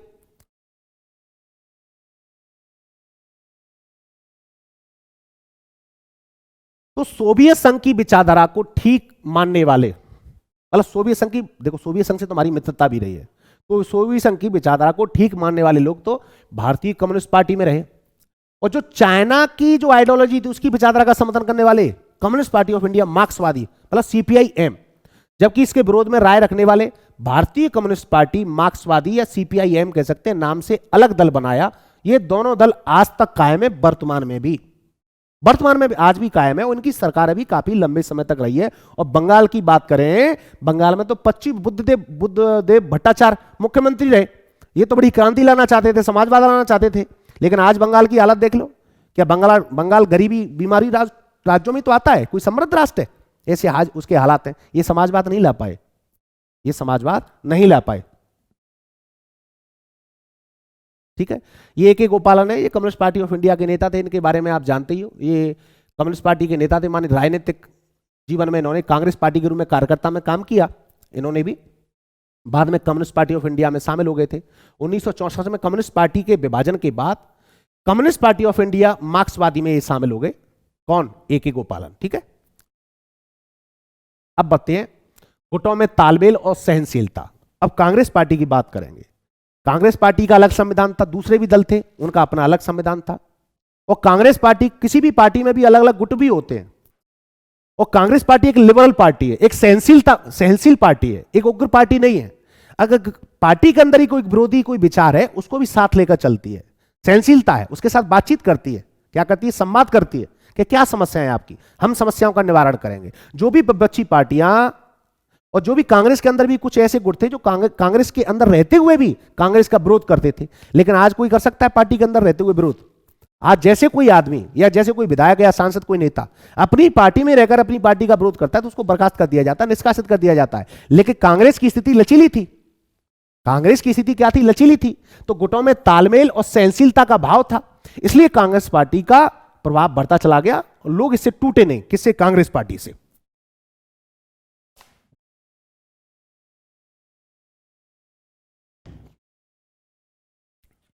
सॉरी, माफी चाहूंगा, टूटे नहीं, क्या है, टूटे नहीं। तो गुटों में तालमेल और सहनशीलता की बात करेंगे। किस के गुटों की तालमेल? कांग्रेस की बात करेंगे। तो कांग्रेस के गठबंधनी स्वभाव और हमेशा से कांग्रेस का प्रभाव हमेशा गठबंधन ही रहा है। गठबंधन क्या होता है? गठबंधन होता है अलग अलग पार्टियां मिलकर एक ही, जैसे कांग्रेस पार्टी की बात करते हैं, संयुक्त प्रगतिशील गठबंधन, जैसे यूपीए कहा जाता है, एनडीए, जनतांत्रिक राष्ट्रीय जनतांत्रिक गठबंधन, ये गठबंधन ही तो है। मतलब भारतीय जनता पार्टी तो अलग संविधान है, दूसरी पार्टियां भी इस गठबंधन के साथ हैं, लेकिन उनका अलग संविधान है। और कांग्रेस का स्वरूप तो हमेशा गठबंधन स्वरूप रहा कि लोगों को साथ चलने का। जैसे आज चुनाव हो रहा है, कांग्रेस पार्टी के साथ सारे विपक्षी दल है वो एक हो जाते हैं किसी पार्टी को हराने के लिए, नाम नहीं ले रहा, ये क्या है? गठबंधनी स्वरूप है। अलग अलग विचार, अलग अलग एजेंडा, फिर भी एक हो जाते हैं, इनका विचार एक हो जाता है। तो कांग्रेस के गठबंधन का स्वभाव उसे एक असाधारण ताकत देता था, इसलिए कांग्रेस पार्टी में कोई टूट नहीं थी। ये कब तक की बात कर रहा हूं? जब इंदिरा गांधी के समय की बात कर रहा हूं बस। तो पहली बात की बात करें, पहली बात तो यह हो रही है कि गठबंधन उसे अपने में शामिल कर लेता था। तो कुल मिलाकर जो भी विपक्षी दल थे या पार्टी के अंदर कुछ ऐसे घटक थे जिनकी आइडियोलॉजी समाजवादी थी, तो कांग्रेस पार्टी उनके विचार को सुनती थी, उनकी मांगों को सुनती थी, उनकी मांगों को पूरा कर देती थी। अब जो उनकी विचार है, जो मांगे हैं, कांग्रेस पार्टी में ही पूरी हो गई तो वो पार्टी से अलग क्यों होंगे? कांग्रेस पार्टी कहती थी आपके विचार को स्वीकार किया जाएगा, लेकिन पार्टी में रहिए, पार्टी से बाहर जाने की जरूरत नहीं है, क्योंकि पार्टी में सहनशीलता थी। लेकिन आज ऐसा नहीं होता, तो गठबंधन उसे अपने आप में शामिल कर लेता था। इस कारण गठबंधन को अतिवादी रुख अपनाने से बचाना होता था कि विरोध में न कोई आ जाए, और हर मसले पर संतुलन को साधकर चलना पड़ता था कांग्रेस। तो कांग्रेस पार्टी हमेशा संतुलन बनाकर चली, इसलिए लंबे समय तक उसने शासन किया। वो अलग अलग एजेंडे वाले, अलग अलग आइडियोलॉजी वाले लोगों को भी अपने साथ मिला लेती थी। अब बताओ, कांग्रेस पार्टी कहां कम्युनिस्ट पार्टी? कांग्रेस पार्टी की आइडियोलॉजी में और कम्युनिस्ट पार्टी ऑफ इंडिया की पार्टी की आइडियोलॉजी जमीन आसमान का अंतर है। लेकिन फिर भी कम्युनिस्ट पार्टी ऑफ इंडिया ने, जब यूपीए की सरकार 2004 में आई, तो कम्युनिस्ट पार्टी ऑफ इंडिया ने समर्थन दिया। किसको? कांग्रेस पार्टी को। किसको दिया? कांग्रेस पार्टी को। क्योंकि कम्युनिस्ट पार्टी ऑफ इंडिया क्या है कि वामपंथी है, और भारतीय जनता पार्टी क्या है? एक दक्षिणपंथी है। वो भारतीय जनता पार्टी को सरकार केंद्र में नहीं आने देना चाहती थी। आप इस बात को भली भांति आप जानते हो। इस कारण गठबंधन को अतिवादी रुख अपनाने से बचाना होता था कांग्रेस को, इसलिए कांग्रेस मजबूत होती चली गई। इस मसले पर संतुलन बिठाने का काम करती थी कांग्रेस पार्टी, इसलिए कांग्रेस पार्टी का जनाधार बढ़ता चला गया था, और कांग्रेस पार्टी का प्रभाव इतना बढ़ गया था, तो पहले आम चुनाव, चाहे दूसरा आम चुनाव, चाहे तीसरा आम चुनाव, एक दल ही उभर कर सामने आया। तो सुलह समझौते कर लेती थी। रास्ते पर चलना, सर्वसमावेशी होना गठबंधन की विशेषता थी। तो कांग्रेस के गठबंधन में सर्वसमावेशी था, सबको मिलाकर, कंप्रेसिव, समग्र, विपक्षी लोगों को भी अपने साथ मिलाना, उनकी क्या मांगे उनकी बातों को मानना। भाई एक घर होता है, और घर को चलाने वाले एक मुखिया होता है, सब व्यक्तियों का अलग अलग विचार होता है, सब व्यक्तियों का अलग अलग विचार होता है, सबकी अलग अलग मांगे होती है। मुखिया क्या कहता है? उनकी बातों को सुनता है। तो मुखिया सहनशील होता है। क्या होता है? सहनशील होता है। वो जानता है अगर मैं इनकी बातों को नहीं मानूंगा, टूट जाएंगे, दूसरे गुटों के साथ जुड़ जाएंगे, इससे मेरा घर कमजोर होगा। उसी प्रकार कांग्रेस पार्टी एक सहनशील पार्टी थी, वो सबको मिलाकर चलने वाली पार्टी थी, और एक समावेशिता की बात करती थी। कौन? कांग्रेस पार्टी। अब इस रणनीति की वजह से विपक्ष कठिनाई में पड़ गया। क्यों पड़ा? जो विपक्ष की मांगे हुआ करती थी, विपक्ष जिसको लेकर जन आंदोलन करता था, कांग्रेस पार्टी उन मांगों को पहले ही पूरा कर देती थी। अब ये जितनी विपक्षी पार्टियां थी, जनता के बीच जाएं तो जाएं कैसे? वो जो मांगे थी वो तो कांग्रेस ने पहले ही पूरी कर दी, इसलिए जो भी विपक्ष था वो कमजोर होता चला गया। तो कुल मिलाकर कहते हैं विपक्ष के सामने बड़ी कठिनाई थी। विपक्ष कोई भी बात कहना चाहे तो कांग्रेस की विचारधारा और कार्यक्रमों से तुरंत जगह मिल जाती थी, करे तो करे क्या। और दूसरे, अगर किसी पार्टी का स्वभाव गठबंधनी हो तो अंदरूनी मतभेदों को लेकर उसमें सहनशीलता भी ज्यादा होती है। और देखो, गठबंधन कहां होता है? जहां सहनशीलता होती है। गठबंधन कहां होता है? जहां सहनशीलता होती है। और जहां सहनशीलता नहीं होती वहां गठबंधन कभी नहीं हो सकता।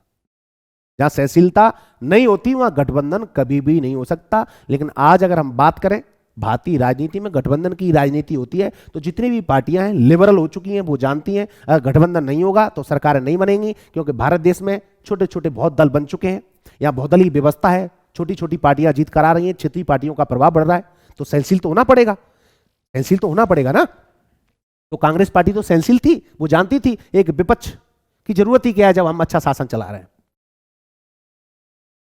तो विभिन्न जो भी ग्रुप थे, समूह थे, नेताओं की महत्वाकांक्षाओं की भी उसमें समाई हो जाती थी। जितने भी ग्रुप थे, विरोधी थे, उनकी जो भी महत्वाकांक्षा थी, जो मांगे थी, कांग्रेस पार्टी उनकी सुनवाई करती थी, उनकी समस्या का निराकरण करती थी। इसलिए वो उस पार्टी को छोड़कर ही नहीं जाते थे। अपनी पार्टी में भी, अपने कांग्रेस पार्टी के अंदर तो ऐसे कुछ नेता थे जो खुलेआम जवाहरलाल नेहरू का विरोध करते थे, लेकिन फिर भी जवाहरलाल नेहरू उसको बुलाकर उसके साथ चाय पीते थे। लेकिन आज ऐसा होता है? नहीं होता। इसलिए तो कांग्रेस पार्टी का प्रभाव रहा। तो कांग्रेस ने आजादी की लड़ाई के दौरान उन दोनों ही बातों पर अमल किया था कि आजादी मिलने के बाद इस पर अमल जारी रहेगा। कुल मिलाकर जो देश को आजाद कराने में जितनी भी पार्टियां, सबने भूमिका निभाई कांग्रेस का साथ मिलकर। अब देश आजाद हो गया, कांग्रेस पार्टी की सरकार बनी, जवाहरलाल नेहरू प्रधानमंत्री बने। जवाहरलाल नेहरू ने कहा कि जो देश को आजाद कराने के लिए अलग अलग संगठन थे, अलग अलग संविधान थे, फिर भी हमारा लक्ष्य एक था। आज भी जब देश आजाद हो गया है, हमारी पार्टी का संविधान अलग है, आइडियोलॉजी अलग है, लेकिन फिर भी हम गठबंधन के आधार पर जिस प्रकार देश को आजाद कराने में भूमिका निभाई, उसी प्रकार हम देश को आगे ले जाने के लिए कार्यक्रम तय करेंगे। आजादी मिलने के बाद भी वो जारी रखा जवाहरलाल नेहरू ने। इसी कारण अगर कोई समूह पार्टी के रुख से अथवा सत्ता प्राप्त अपने हिस्से से नाखुश हो तो तब भी वह पार्टी में बना रहता था। लेकिन आज ऐसा नहीं होता। जैसे ही उसकी बात नहीं सुनी, वो पार्टी को छोड़ देता, दूसरी पार्टी में चला जाता है, दल बदल कर लेता है। लेकिन पहले ऐसा नहीं था, क्योंकि एक आइडियोलॉजी थी, एक विचार था, और राजनीति तब स्वच्छ थी। आज राजनीति स्वच्छ नहीं है। आज राजनीति स्वच्छ नहीं है। पार्टी को छोड़कर विपक्षी की भूमिका अपनाने की जगह वो पार्टी में रहकर मौजूदा किसी दूसरे समूह से लड़ने को बेहतर समझता था। क्या भैया, मैं पार्टी का ही आदमी हूं, पार्टी आज मेरी बात नहीं सुन रही, बाद में सुनेगी, लेकिन मैं पार्टी से अलग नहीं हो सकता। इसलिए पार्टी में मजबूती थी। किसकी पार्टी में? कांग्रेस पार्टी में।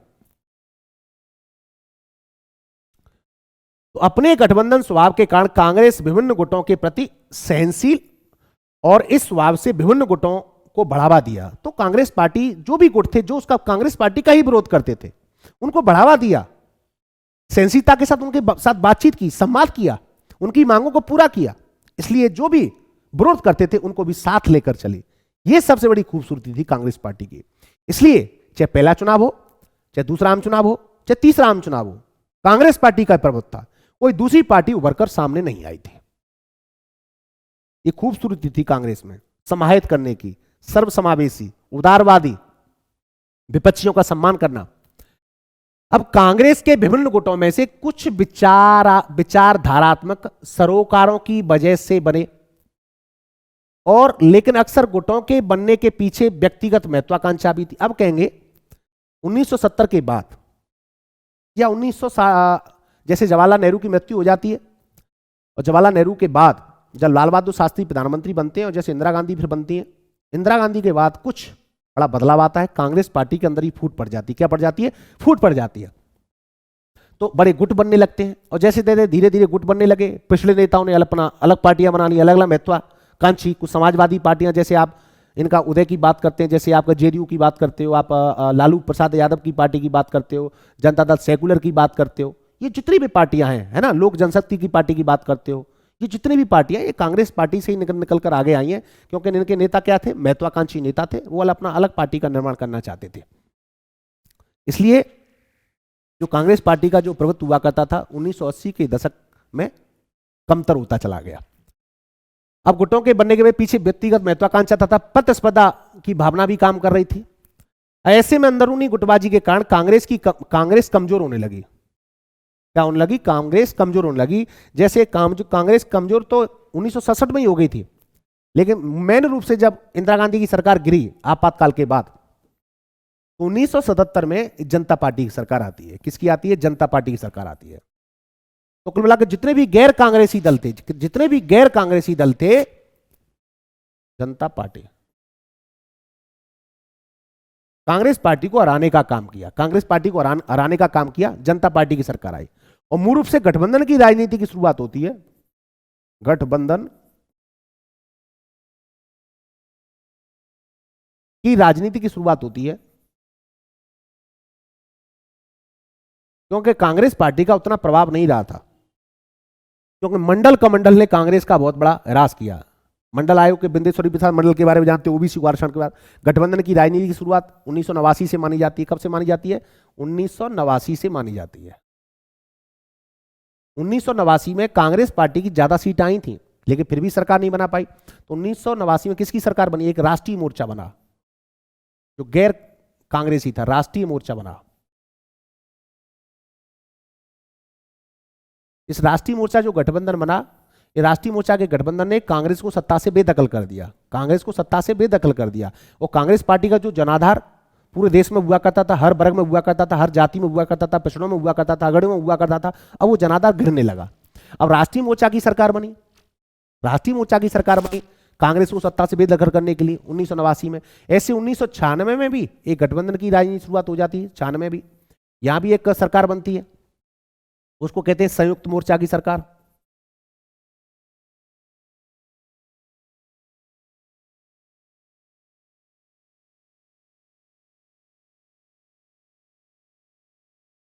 क्या कहते हैं? संयुक्त मोर्चा की सरकार। क्या कहते हैं? संयुक्त मोर्चा की सरकार। इतना आपकी समझ में आ गया होगा, ठीक है।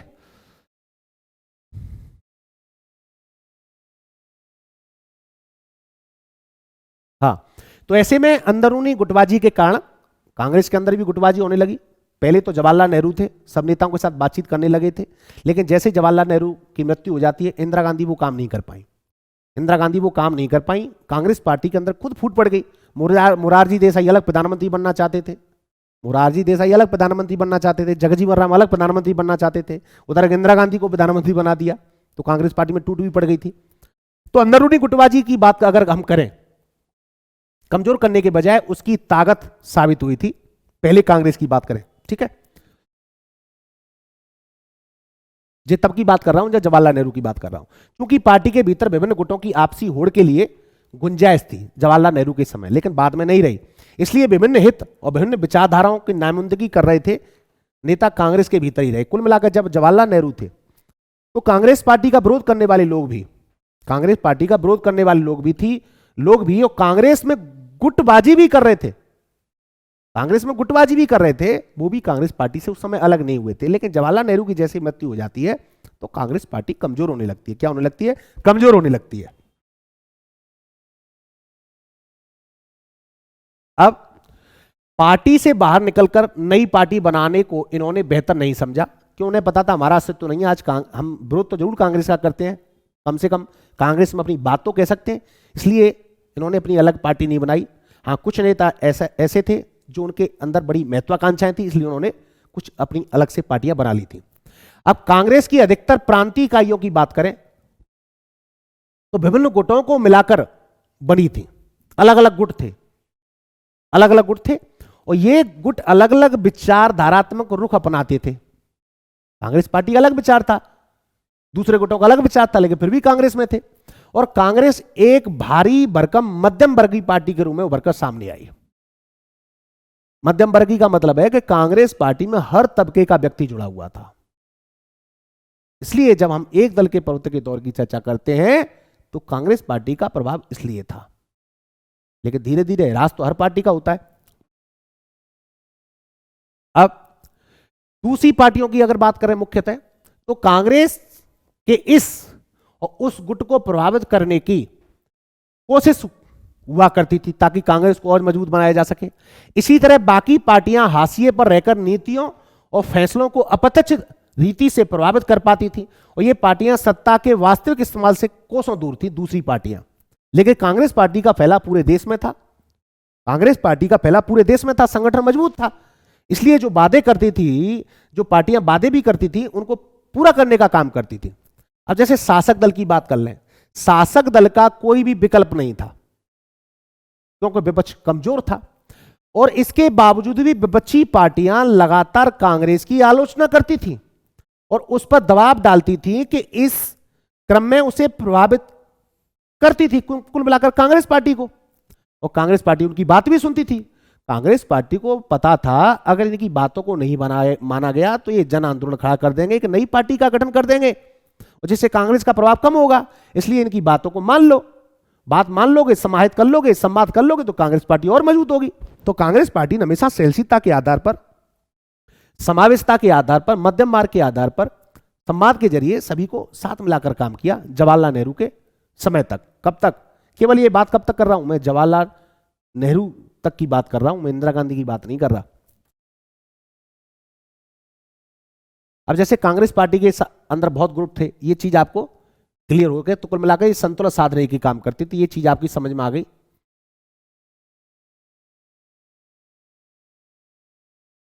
तो कुल मिलाकर एक अच्छी बात इसमें लिख रही है कि चुनाव तो होते थे, प्रतिस्पर्धा भी होती थी। और पहला का जो दशक था 1952 से लेकर 1960 का दशक था, जो जवाहरलाल नेहरू नेतृत्व कर रहे थे, कांग्रेस ने शासक दल की भूमिका निभाई और विपक्ष की भी, दोनों की। कुल मिलाकर विपक्ष को पनपने ही नहीं दिया। जो विपक्ष पनप रहा था, उनकी जो विचार था, जो उनकी मांगे थी, कांग्रेस पार्टी ने उस विचार को, उन मांगों को पूरा कर दिया। तो विपक्ष कहां से मजबूत होता? इसलिए तो कांग्रेस पार्टी का प्रभुत्व था, 2 दशकों तक कांग्रेस पार्टी का प्रभुत्व रहा। इसी कारण भारतीय राजनीति के इस कालखंड को कांग्रेस प्रणाली के नाम से जाना जाता है। तो कुल मिलाकर ये कांग्रेस प्रणाली थी, और कांग्रेस प्रणाली में हर तबके का लोग था, चाहे मजदूर हो, चाहे किसी भी जाति का हो, किसी भी धर्म का हो, चाहे मजदूर हो, चाहे युवा हो, चाहे अल्पसंख्यक हो, चाहे मजदूर हो, चाहे नौकर हो, चाहे मालिक हो, चाहे व्यापारी हो, कोई भी हो, चाहे विपक्षी हो, चाहे कांग्रेस का विरोध करने वाला हो, कांग्रेस पार्टी को मजबूत बनाने काम किया। ये कांग्रेस सिस्टम था, ये कांग्रेस सिस्टम था जो गठबंधन की बात करता था, जो सहनशीलता की बात करता था। ठीक। अब जनसंघ के बारे में तो आपको पता ही है। जनसंघ की जड़ें हिंदू महासभा में मिलती हैं। जनसंघ की जड़ें कहां मिलती हैं? हिंदू महासभा में मिलती है। उसका स्थापना कब हुई थी? 1951 में। श्यामा प्रसाद मुखर्जी, नाम सुना है? श्यामा प्रसाद मुखर्जी इसके संस्थापक थे। और जनसंघ 1952 में पहले इलेक्शन में भाग भी लिया था, जिसमें 3 सीटें जीत कर आई। और जनसंघ जब खत्म हुआ, जनता पार्टी में इसका विलय हो गया था। फिर बाद में जनसंघ का एक रूप है। तो भारतीय जनता पार्टी की जड़ें कहां मिलती हैं? जनसंघ में मिलती हैं। और भारतीय जनता पार्टी की स्थापना कब हुई? 1980 में, अप्रैल 1980 में हुई। तो जनसंघ पार्टी की आइडियोलॉजी क्या थी? एक हिंदूवादी एक आइडियोलॉजी थी, और बिल्कुल कांग्रेस के विपरीत एक आइडियोलॉजी थी। और जनसंघ का जो प्रभाव था केवल शहरों तक था, और जनसंघ का प्रभाव केवल बुद्धिजीवियों और पढ़े लिखे तबकों तक था, और जनसंघ का प्रभाव केवल हिंदी भाषी राज्यों में ही था। जबकि कांग्रेस का प्रभाव जो था पूरे भारतवर्ष में था, जिसमें समावेशता थी। समझ रहे हो? ये एक राष्ट्र की बात करते थे, एक अखंडता की बात करते थे। कौन? जनसंघ वाले। तो जनसंघ एक पार्टी के बारे में थोड़ा सा जानकारी रख लो कि भारतीय जो जनसंघ था उसकी स्थापना 1951 में हुई, और श्यामा प्रसाद मुखर्जी इसके संस्थापक अध्यक्ष थे। इसकी जड़ें कहां मिलती हैं आजादी से पहले? राष्ट्रीय स्वयंसेवक संघ, आरएसएस, राष्ट्रीय स्वयंसेवक संघ और हिंदू महासभा में इसकी जड़ें खोजी जाती हैं। और जनसंघ अपनी आइडियोलॉजी, अपनी विचारधारा, कार्यक्रमों के लिहाज से बाकी दलों से बिल्कुल भिन्न थी। आज भारतीय जनता पार्टी में बिल्कुल जनसंघ की आइडियोलॉजी है, लेकिन भारतीय जनता पार्टी ने भी अपने आप को समग्र बना लिया है। जो भी विचार था वो तो है ही, लेकिन उसके साथ ही सबका साथ सबका विकास के आधार पर भारतीय जनता पार्टी चल रही है। एक गांधीवादी विचार के आधार पर चल रही है। ठीक है, ये जनसंघ के बारे में है। और जनसंघ किसकी बात करता था? जब देश आजाद होने के बाद ये एक देश, एक संस्कृति और एक राष्ट्र की बात करता था। इसका विचार जो भी था वो भारतीय संस्कृति की बात करता था, सभ्यता की बात करता था, और परंपरा के आधार पर आधुनिक, प्रगतिशील और ताकतवर बनने की बात करता था। तो कुल मिलाकर ये ट्रेडिशनल पार्टी थी। और जनसंघ ने भारत और पाकिस्तान को एक करके अखंड भारत की बात कही थी कि जो पाकिस्तान अलग से बन गया इसको हम अलग से मिला देंगे। ये जनसंघ की आइडियोलॉजी, अखंड भारत की बात करना। और अंग्रेजी को हटाकर ये हिंदी की राजभाषा को बनाने पर जोर देने की बात करता था। हिंदी को राष्ट्रभाषा का दर्जा दिया जाए, भारत एक हिंदू राष्ट्र है, ऐसी भी बात करता था। कौन? जनसंघ। और इसने धार्मिक और सांस्कृतिक अल्पसंख्यकों को रियायत देने की बात का भी विरोध किया। जैसे आज भी हिंदू सिविल, आपने वो सुना है, क्या सुना है? समान आचार संहिता, समान आचार संहिता की बात करता है कि कानून सबके लिए बराबर है। तो कुल मिलाकर इसने कहा कि अल्पसंख्यकों को अलग से रियायत देने की आवश्यकता नहीं है, भारत देश में सभी को समानता का अधिकार होना चाहिए, होना भी चाहिए। और चीन ने जब 1963-64 में आणविक परीक्षण किया था, इसके बाद जनसंघ ने भी लगातार इस बात को पैरोकारी की, भारत को भी परमाणु परीक्षण करना चाहिए। तो जनसंघ की बात को सुना भी गया था। तब जाकर भारत ने परमाणु परीक्षण कब किया था? 1974 में, जब इंदिरा गांधी की सरकार थी। तो कुल मिलाकर ये राष्ट्र अपने आप को राष्ट्रवादी बताते थे। कौन? जनसंघ। और राष्ट्रवादी एक सांस्कृतिक एक राष्ट्र एक चेतना की बात करते थे, अखंड भारत की बात करते थे। उनकी जड़ें कहाँ मिलती है? हिंदू महासभा में और राष्ट्रीय स्वयंसेवक में मिलती हैं। अब जनसंघ खत्म हो गया था जब 1977 में जनता पार्टी की सरकार आई, उसमें विलय कर दिया गया था। फिर जाकर उससे वो गठबंधन टूट गया। फिर 1980 में भारतीय जनता पार्टी की सरकार बनी। ठीक है, इतना बस आपको इसके बारे में जानना है। और ज़्यादा जानना चाहते हो तो और जान सकते हो। जब 1950 के दशक में जो 1952 का इलेक्शन हुआ, उस चुनाव में भी उन चुनावों में 3 से 4% वोट मिले, मात्र 3 सीटें मिली पार्टी को। 1952 में जो पहला चुनाव हुआ लोकसभा, 3 सीटों पर सफलता मिली। और 1957 में आम चुनावों में लोकसभा को 4 सीटें मिली। लोकसभा में 4 सीटें मिली। और शुरुआती सालों में इस पार्टी को हिंदी भाषी राज्यों में ही इसका प्रभाव था, इसलिए पूरे देश में इसका प्रभाव नहीं था, तो कांग्रेस को टक्कर नहीं दे पा रही थी। तो राजस्थान में, मध्य प्रदेश में, दिल्ली में और उत्तर प्रदेश में शहरी इलाकों में ही प्रभाव था, जबकि कांग्रेस का प्रभाव पूरे भारतवर्ष में था। इसलिए पहले आम चुनाव में कांग्रेस पार्टी को 45% वोट ही मिला और लगभग 75% सीटें भी हासिल हुई। ठीक है, ये बात आपको समझ में आ गई होगी। लेकिन आज ये जो जनसंघ था, आज वो भारतीय जनता पार्टी है, पूरे देश में प्रभाव है। स्थितियां बदल चुकी हैं, क्योंकि कांग्रेस पार्टी के पास ऐसा कोई करिश्माई नेतृत्व नहीं है, जबकि भारतीय जनता पार्टी के पास ऐसा करिश्माई नेतृत्व है। और करिश्माई नेतृत्व तो अटल बिहारी वाजपेयी, लाल कृष्ण आडवाणी, आज नरेंद्र मोदी नेतृत्व कर रहे हैं। ठीक है, तो जनसंघ के नेताओं में श्यामा प्रसाद मुखर्जी और दीनदयाल उपाध्याय और बलराज मधोक के नाम से शामिल थे। 3 लोग थे जिन्होंने जनसंघ का निर्माण किया था। 1951 और 1952 के इलेक्शन में भागीदारी निभाई। और भारतीय जनता पार्टी की जड़ें भी जनसंघ में पाई जाती हैं। बस इतना ही जनसंघ के बारे में जानना है और समझना है, इसमें ज्यादा समझने की आवश्यकता नहीं है। जब भारतीय जनता पार्टी के बारे में, सिस्टम के बारे में बताएंगे, तब इसको हम क्लियर कर देंगे। दीनदयाल उपाध्याय हैं और दीनदयाल उपाध्याय के नाम से भारतीय जनता पार्टी कई तरह की योजनाएं चलाती है और जनसंघ को आगे बढ़ाने में दीनदयाल उपाध्याय का बहुत बड़ा योगदान था। ठीक है, और ये ध्यान रखना, प्रीलिम्स में कभी कभार पूछ लिया जाता है, ये राष्ट्रीय स्वयंसेवक संघ पूर्णकालिक कार्यकर्ता थे और जनसंघ के संस्थापक सदस्य भी रहे। और भारतीय जनसंघ में सबसे पहले ये महासचिव थे। सबसे पहले ये महासचिव थे, श्यामा प्रसाद मुखर्जी अध्यक्ष, ये महासचिव थे। इन्होंने समग्र मानवतावाद का सिद्धांत दिया। ध्यान रखना, ये सबसे बड़ी बात है। प्री में जो पूछा जा सकता है कि दीनदयाल उपाध्याय ने कौन सा सिद्धांत दिया, तो समग्र मानवतावाद का सिद्धांत दिया। ठीक है, अब हम बात करेंगे, सॉरी थोड़ा सा,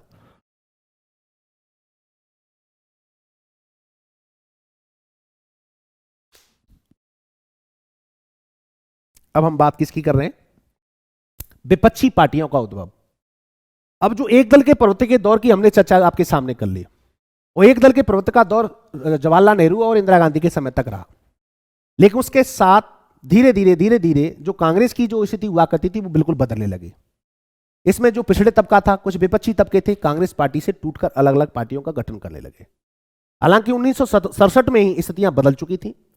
1967 में स्थितियां बदल चुकी थी और 9 राज्य ऐसे थे जहां कांग्रेस पार्टी का प्रभुत्व पूरे भारतवर्ष में था, केंद्र में सरकार, लेकिन 9 राज्यों में विपक्षी पार्टियों की सरकार बनी, गैर कांग्रेसी सरकार बनी। कौन सी बनी? गैर कांग्रेसी सरकारें बनी। तो कुल मिलाकर पढ़ते हैं कि विपक्षी पार्टियों का उद्भव किस प्रकार हुआ, किस प्रकार मजबूत हुई। जैसा कि हमने ऊपर देखा, ऐसा नहीं था कि इस दौर में भारत में विपक्षी पार्टियां नहीं थी। जब जवाहरलाल नेहरू थे तब भी विपक्षी पार्टियां थी, जैसे जनसंघ था, सोशलिस्ट पार्टी था, प्रजा सोशलिस्ट पार्टी था, स्वतंत्र पार्टी थी, कम्युनिस्ट पार्टी ऑफ इंडिया थी, विपक्षी पार्टियां थी। लेकिन उनका उभार नहीं हो पा रहा था, क्योंकि जवाहरलाल नेहरू एक करिश्माई नेतृत्व था। लेकिन जैसे ही जवाहरलाल नेहरू गुजरे, जब इंदिरा गांधी प्रधानमंत्री बनी, उसके बाद कांग्रेस पार्टी में फूट पड़ने लगी। कोई भी समावेशता की बात नहीं करने लगा। तो चुनाव परिणाम की चर्चा में हमारे सामने कांग्रेस के अलावा अन्य पार्टियों के नाम भी सामने आए थे, जैसे मैंने बताया था कौन कौन सी पार्टियां थी। और भारतीय जो लोकतंत्र है, बहुदलीय लोकतंत्र है, कोई भी चुनाव लड़ सकता है। और अनेक देशों की तुलना में उसी वक्त भी भारत में बहुविध और जीवंत विपक्षी पार्टियां थी। ऐसा नहीं था कि पहले चुनाव की बात करी, 1952 की बात की, 57 की बात की या 62 की बात की, कि विपक्षी पार्टी थी ही नहीं, फिर केवल यही पार्टी क्यों जीत रही थी 75%। उसमें मैंने बता दिया कि देश को आजाद कराने में बहुत बड़ी भूमिका निभाई थी और जनता में एक आस्था थी। और जवाहरलाल नेहरू जैसे नेता थे, महात्मा गांधी जैसे नेता थे, इसलिए लोगों की आस्था थी वो कांग्रेस पार्टी के प्रति थी, दूसरी पार्टियों के प्रति नहीं थी। लेकिन बहुदलीय व्यवस्था थी, विपक्ष भी था, लेकिन उभर नहीं पा रहा था। इसमें कई पार्टियां 1952 के आम चुनाव में भाग भी लिया, मैंने पहले ही बता दिया था, और कहीं पहले पार्टी भी बन चुकी थी, कम्युनिस्ट पार्टी जैसे पहले पार्टी बन चुकी थी। इनमें से कुछ 60 के दशक में, कुछ 70 के दशक में देश की राजनीति में महत्वपूर्ण भूमिका निभाई कुछ पार्टियों ने। जैसे 1980 के दशक की बात करें तो भारतीय जनता पार्टी उभर कर सामने आई, जो 1984 के इलेक्शन में केवल 2 सीटें जीत कर आई। 1989 में उसने गेम चेंज कर दिया और मंडल कमंडल की राजनीति ने तो कांग्रेस का क्या कर दिया, एक ह्रास कर दिया। कांग्रेस पतन की ओर जाने लगी और दूसरी पार्टियों को बाहर होने लगा और क्षेत्रीय पार्टियां उभर कर सामने आने लगी। क्षेत्रीय पार्टियों के बारे में आप जानते हो, जैसे मैं आपको बताऊं क्षेत्रीय पार्टियों के बारे में, कुछ क्षेत्रीय पार्टियां उभर कर आई और आज भी अगर वर्तमान में बात करूं तो क्षेत्रीय पार्टियों के बगैर केंद्र में कोई सरकार नहीं बनती है। जैसे मैं बात करूं भारत,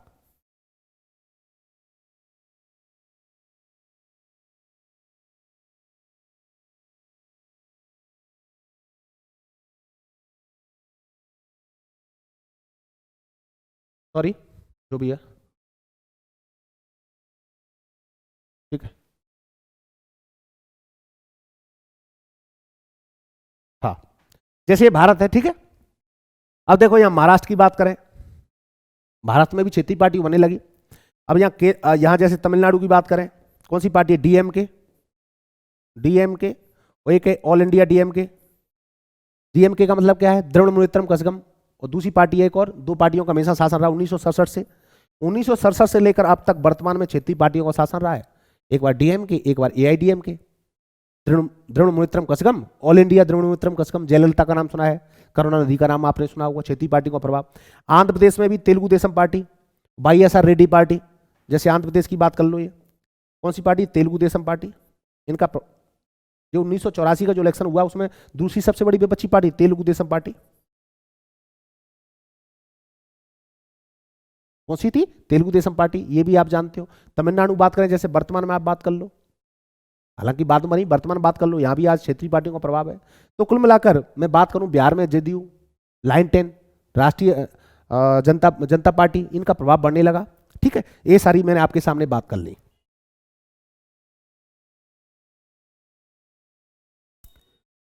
तो 70 के दशक में देश की राजनीति में महत्वपूर्ण भूमिका निभाई और आज की लगभग सभी गैर कांग्रेसी जितनी भी पार्टियां हैं, पार्टियों की जड़ें 1950 के दशक में किसी न किसी विपक्षी पार्टी में खोजी जा सकती है।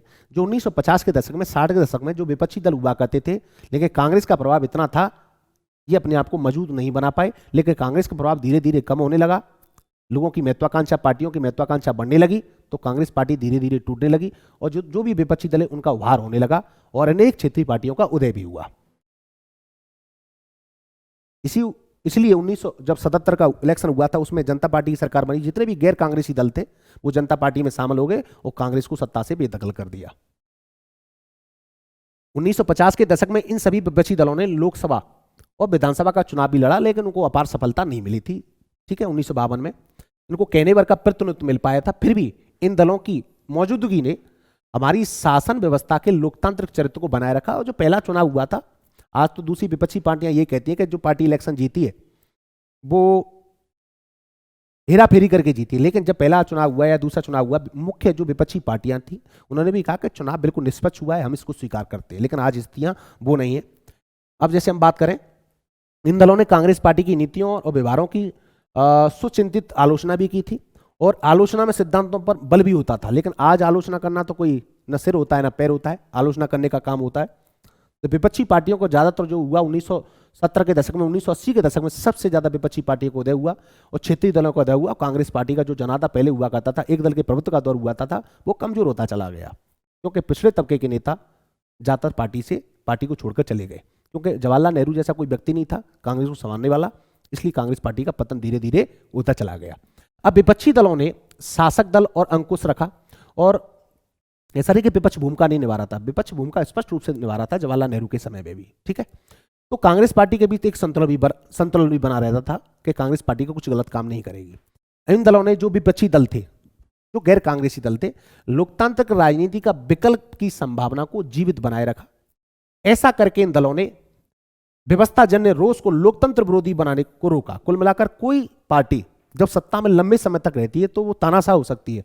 एक पार्टी का शासन लंबे समय तक रहेगा, वो क्या कर सकती है, दूसरों की नहीं सुनेगी, लेकिन जितने भी विपक्षी दल थे, कांग्रेस पार्टी की सरकार थी, उसको अलोकतांत्रिक नहीं होने दिया, हमेशा आवाज बुलंद करते रहे। इन दलों ने ऐसे नेता तैयार किए जिन्होंने आगे के समय में हमारे देश की तस्वीर संवारने में अहम भूमिका निभाई। विपक्षी दलों ने 1980 के दशक में क्रांति हो गई, जैसे अटल बिहारी वाजपेयी जैसे नेता, मुरली मनोहर जैसे नेता, आपके लालू प्रसाद यादव, मुलायम सिंह यादव, और उससे पहले तो जैसे जयप्रकाश नारायण, राम मनोहर लोहिया, कुछ ऐसे नेता थे जो एक विपक्ष की भूमिका निभा रहे थे। तो शुरुआती सालों में कांग्रेस और विपक्षी दलों के नेताओं के बीच पारस्परिक एक सम्मान का गहरा भाव हुआ करता था, लेकिन जवाहरलाल नेहरू गुजरने के बाद वो सम्मान का गहरा भाव नहीं रहा। और स्वतंत्रता की उद्घोषणा के बाद अंतरिम सरकार जब बनी थी, उसमें दूसरी पार्टियों के नेताओं को भी शामिल किया गया था। ये चुनी हुई सरकार नहीं थी, नियुक्त की हुई सरकार थी, जिसमें अंतरिम सरकार में पहले प्रधानमंत्री जवाहरलाल नेहरू बने थे और देश का शासन संभाला था। तो इसके मंत्रिमंडल में अम्बेडकर, श्यामा प्रसाद मुखर्जी जैसे व्यक्ति थे। तो श्यामा प्रसाद मुखर्जी तो एक हिंदू महासभा के नेता थे, जनसंघ का तो बाद में निर्माण किया, फिर भी मंत्रिमंडल में शामिल किया। इस बात से अंदाजा लगा सकते हो कि कांग्रेस पार्टी में समावेशिता थी, कांग्रेस पार्टी में समावेशिता थी, उदारवादी पार्टी थी। और जवाहरलाल नेहरू अक्सर सोशलिस्ट पार्टी की अगर बात करें, पहले कांग्रेस सोशलिस्ट पार्टी हुआ करती थी, 1934 में निर्माण हुआ ये, इसमें कांग्रेस के युवा वर्ग था। लेकिन जब कांग्रेस ने 1948 में अपना अलग से एक पार्टी का संविधान बनाया कि एक ही पार्टी में दो पार्टी नहीं हो सकती, एक की सदस्यता लेनी पड़ेगी, तब जाकर ये सोशलिस्ट पार्टी का गठन हुआ। सोशलिस्ट पार्टी के प्रति अपने प्यार को हमेशा इजहार किया, हमेशा मोहब्बत की, कांग्रेस पार्टी का ही हमेशा पार्ट माना जवाहरलाल नेहरू ने। और जयप्रकाश नारायण जैसे नेता तो सोशलिस्ट पार्टी के ही नेता थे, समाजवादी नेता थे। राम मनोहर लोहिया जैसे समाजवादी नेता थे जो हमेशा सकारात्मक रूप से विपक्ष की भूमिका निभाई। समाजवादी नेताओं को सरकार में शामिल होने का जवाहरलाल नेहरू ने न्योता भी दिया कि हमें समाजवादियों की जरूरत है, हमें समाजवादियों की जरूरत है। तो नेहरू की आइडियोलॉजी से आप अंदाजा लगा सकते हो नेहरू किस प्रकार दूरदर्शी सोचा करते थे। तो अपने राजनीतिक प्रतिद्वंदी से इस किस्म का निजी रिश्ता, उसके प्रति सम्मान का भाव दलगत प्रतिस्पर्धा से ऊपर था। लेकिन आज कहीं ऐसा दिखाई नहीं देता, आज ऐसा कहीं दिखाई नहीं देता। अब जैसे हम बात करें, इस तरह अपने देश में लोकतंत्र राजनीति का पहला दौर एकदम अनूठा था जब जवाहरलाल नेहरू का दौर था, जब एक दल के प्रवक्ता का दौर था। वहां दूसरी विपक्षी आइडियोलॉजी को भी सम्मान मिलता था। आज तो अपनी पार्टी के अंदर विरोध करते हो, वहां सम्मान की छोड़ो, पार्टी छोड़कर भाग जाता है, पार्टी निष्कासित कर देती थी। इसलिए कांग्रेस पार्टी का लंबे समय तक शासन रहा, एक दल के प्रवक्ता का दौर रहा, उसमें जवाहरलाल नेहरू का बहुत बड़ा योगदान था। तो जवाहरलाल नेहरू के योगदान को भूल नहीं सकते। तो राष्ट्रीय आंदोलन का जो चरित्र समावेशी था, उसी प्रकार जवाहरलाल नेहरू ने भी देश आजाद होने के बावजूद भी जो भी विपक्षी पार्टियां थी उनको साथ लेकर चलने का काम किया। इसकी अगुवाई कांग्रेस ने की थी। और राष्ट्रीय आंदोलन के इस चरित्र के कारण कांग्रेस की तरफ विभिन्न समूह वर्ग लोग आकर्षित थे, हितों के लोग आकर्षित हुए थे। इसलिए जब पहला आम चुनाव हुआ था, कांग्रेस पार्टी का प्रभुत्व था। जैसे मैंने बताया, कांग्रेस पार्टी में समावेशता थी जिसमें हर धर्म, हर जाति, हर तबके का व्यक्ति था, चाहे किसी भी धर्म का हो, किसी भी वर्ग का हो, किसी भी जाति का हो, उच्च वर्ग हो चाहे निम्न वर्ग हो, चाहे नौकर हो चाहे मजदूर हो चाहे किसान हो। क्योंकि चैप्टर का नाम है एक दल का प्रभुत्व का दौर। हम एक दल के प्रभुत्व की दौर की चर्चा कर रहे हैं कि देश आजाद होने के बावजूद भी कांग्रेस पार्टी का किस प्रकार लंबे समय तक प्रभाव रहा, प्रभुत्व रहा। तो सामाजिक और विचारधारात्मक रूप में कांग्रेस एक व्यापक गठबंधन के रूप में उभरी और आजादी की लड़ाई में कांग्रेस ने मुख्य भूमिका निभाई थी, आपको पता है। इसलिए 1952 के इलेक्शन में लोगों की भाव आस्था कांग्रेस के प्रति थी, क्योंकि देश को आजाद कराने में बहुत बड़ी भूमिका निभाई है। इस कारण कांग्रेस को दूसरी पार्टियों के पीछे बढ़त हासिल थी, क्योंकि इस कांग्रेस पार्टी के साथ टैग था कि देश को आजाद कराया है। और ज्यादातर ऐसे नेताओं को टिकट दिया था जिन्होंने देश को आजाद कराने में बहुत बड़ी भूमिका भी निभाई थी और जेल भी गए थे। इसलिए लोगों का भाव, लोगों का जो आस्था थी उन लोगों के प्रति थी। इसलिए कांग्रेस पार्टी का जो प्रभाव था पहले चुनाव में, दूसरे चुनाव में और तीसरे चुनाव में, 52 का, 1957 का और 62 का, जो नेहरू नेतृत्व कर रहे थे, तो तीनों आम चुनाव में कांग्रेस पार्टी की बढ़त हासिल हुई। ठीक है। और सत्ता पाने की लालसा रखने वाले हर व्यक्ति को, हर हित समूहों को अपने अंदर समाहित करने की क्षमता कांग्रेस पार्टी के अंदर ही थी। विपक्षी था लेकिन फिर भी पार्टी में शामिल किया कि आपको मिनिस्टर बना रहे हैं, आप हमारे साथ ही रहिए। जैसे जैसे ये प्रभाव घटने लगा, वैसे वैसे दूसरे राजनीतिक दलों को महत्व मिलना शुरू हो गया। इस तरह कांग्रेस का प्रभुत्व देश की राजनीति में सिर्फ एक दल के दौर में रहा, जो 3 आम चुनाव थे। और इस किताब में आगे के हिस्सों में हम देश की राजनीति के अन्य दौर की हम चर्चा आपके सामने करेंगे। और इसका जो तीसरा चैप्टर आपके सामने आएगा, वो चैप्टर का नाम होगा नियोजन, आर्थिक नियोजन। बहुत ही महत्वपूर्ण चैप्टर है। तो जितने भी विद्यार्थी, तीसरा चैप्टर जो होगा, आज ये चैप्टर समाप्त हो जाएगा, तीसरा जो चैप्टर होगा उसको आप पढ़ना, बड़ा मजा आएगा उसमें। क्या आएगा? मजा आएगा। वो आपके इकोनॉमी के लिए काम आएगा, ऐसे के लिए काम आएगा। पढ़ तो रहे पॉलिटिकल साइंस है, पॉलिटिकल साइंस में भी काम आएगा, जीएस में भी काम आएगा, सेकंड पेपर में भी काम आएगा। जहां पढ़ोगे जहां काम आएगा, जहां पढ़ोगे जहां काम आएगा। ठीक है, आप जानते ही हो। अब जैसे स्वतंत्र पार्टी की, एक मिनट ना, हाँ मेरा श्यामा प्रसाद मुखर्जी के बारे में जानती हूँ, मैंने इसके बारे में बता ही दिया। हिंदू महासभा के नेता थे, भारतीय जनसंघ के नेता थे, और स्वतंत्रता के बाद नेहरू के पहले मंत्रिमंडल में मंत्री भी रहे। और पाकिस्तान के साथ संबंधों को लेकर हमेशा सरकार का इन्होंने विरोध किया, सरकार का हमेशा विरोध किया, इसलिए इन्होंने संविधान सभा से भी इस्तीफा दे दिया था। बस इनके बारे में यही जानकारी है। ठीक है, और कश्मीर में इनको स्वायत्तता के लिए इन्होंने आंदोलन किया, वहीं कश्मीर में इनकी मृत्यु हो गई थी, हिरासत में इनकी मौत हो गई थी। और जनसंघ के बारे में तो ये चैप्टर था, आपकी समझ में कुछ न कुछ आया होगा, जरूर समझे भी होंगे। तो मैं आपसे सभी से फिर कह रहा हूँ, परीक्षा बहुत नज़दीक है, इस परीक्षा के लिए लगातार संघर्ष करते रहो, मेहनत करते रहो, और जितनी भी परिस्थितियाँ आए, परिस्थितियों से घबराने की आवश्यकता नहीं है। जितना संघर्ष उतनी बड़ी सफलता। और अगर आपकी समझ में ना आए, हाँ मैं बता देता हूँ, अब नेक्स्ट चैप्टर होगा। अब आप बताइए, नेक्स्ट चैप्टर में लाइव क्लास लूं, तीसरे चैप्टर से मैं लाइव क्लास लूं। आप कमेंट पूरी क्लास देखना और कमेंट बॉक्स में जवाब जरूर देना। ठीक है, आज क्लास को हम एंड करते हैं, चैप्टर समाप्त हो गया। तो मैं चाहता हूं कि लंबी लंबी थोड़ी क्लासें लिए जाएं, ताकि आपका जुड़ाव हो, आपके साथ कनेक्टिविटी हो, आपके साथ चर्चा हो, बातचीत हो। ठीक है, थैंक यू। तो जय हिंद, जय भारत।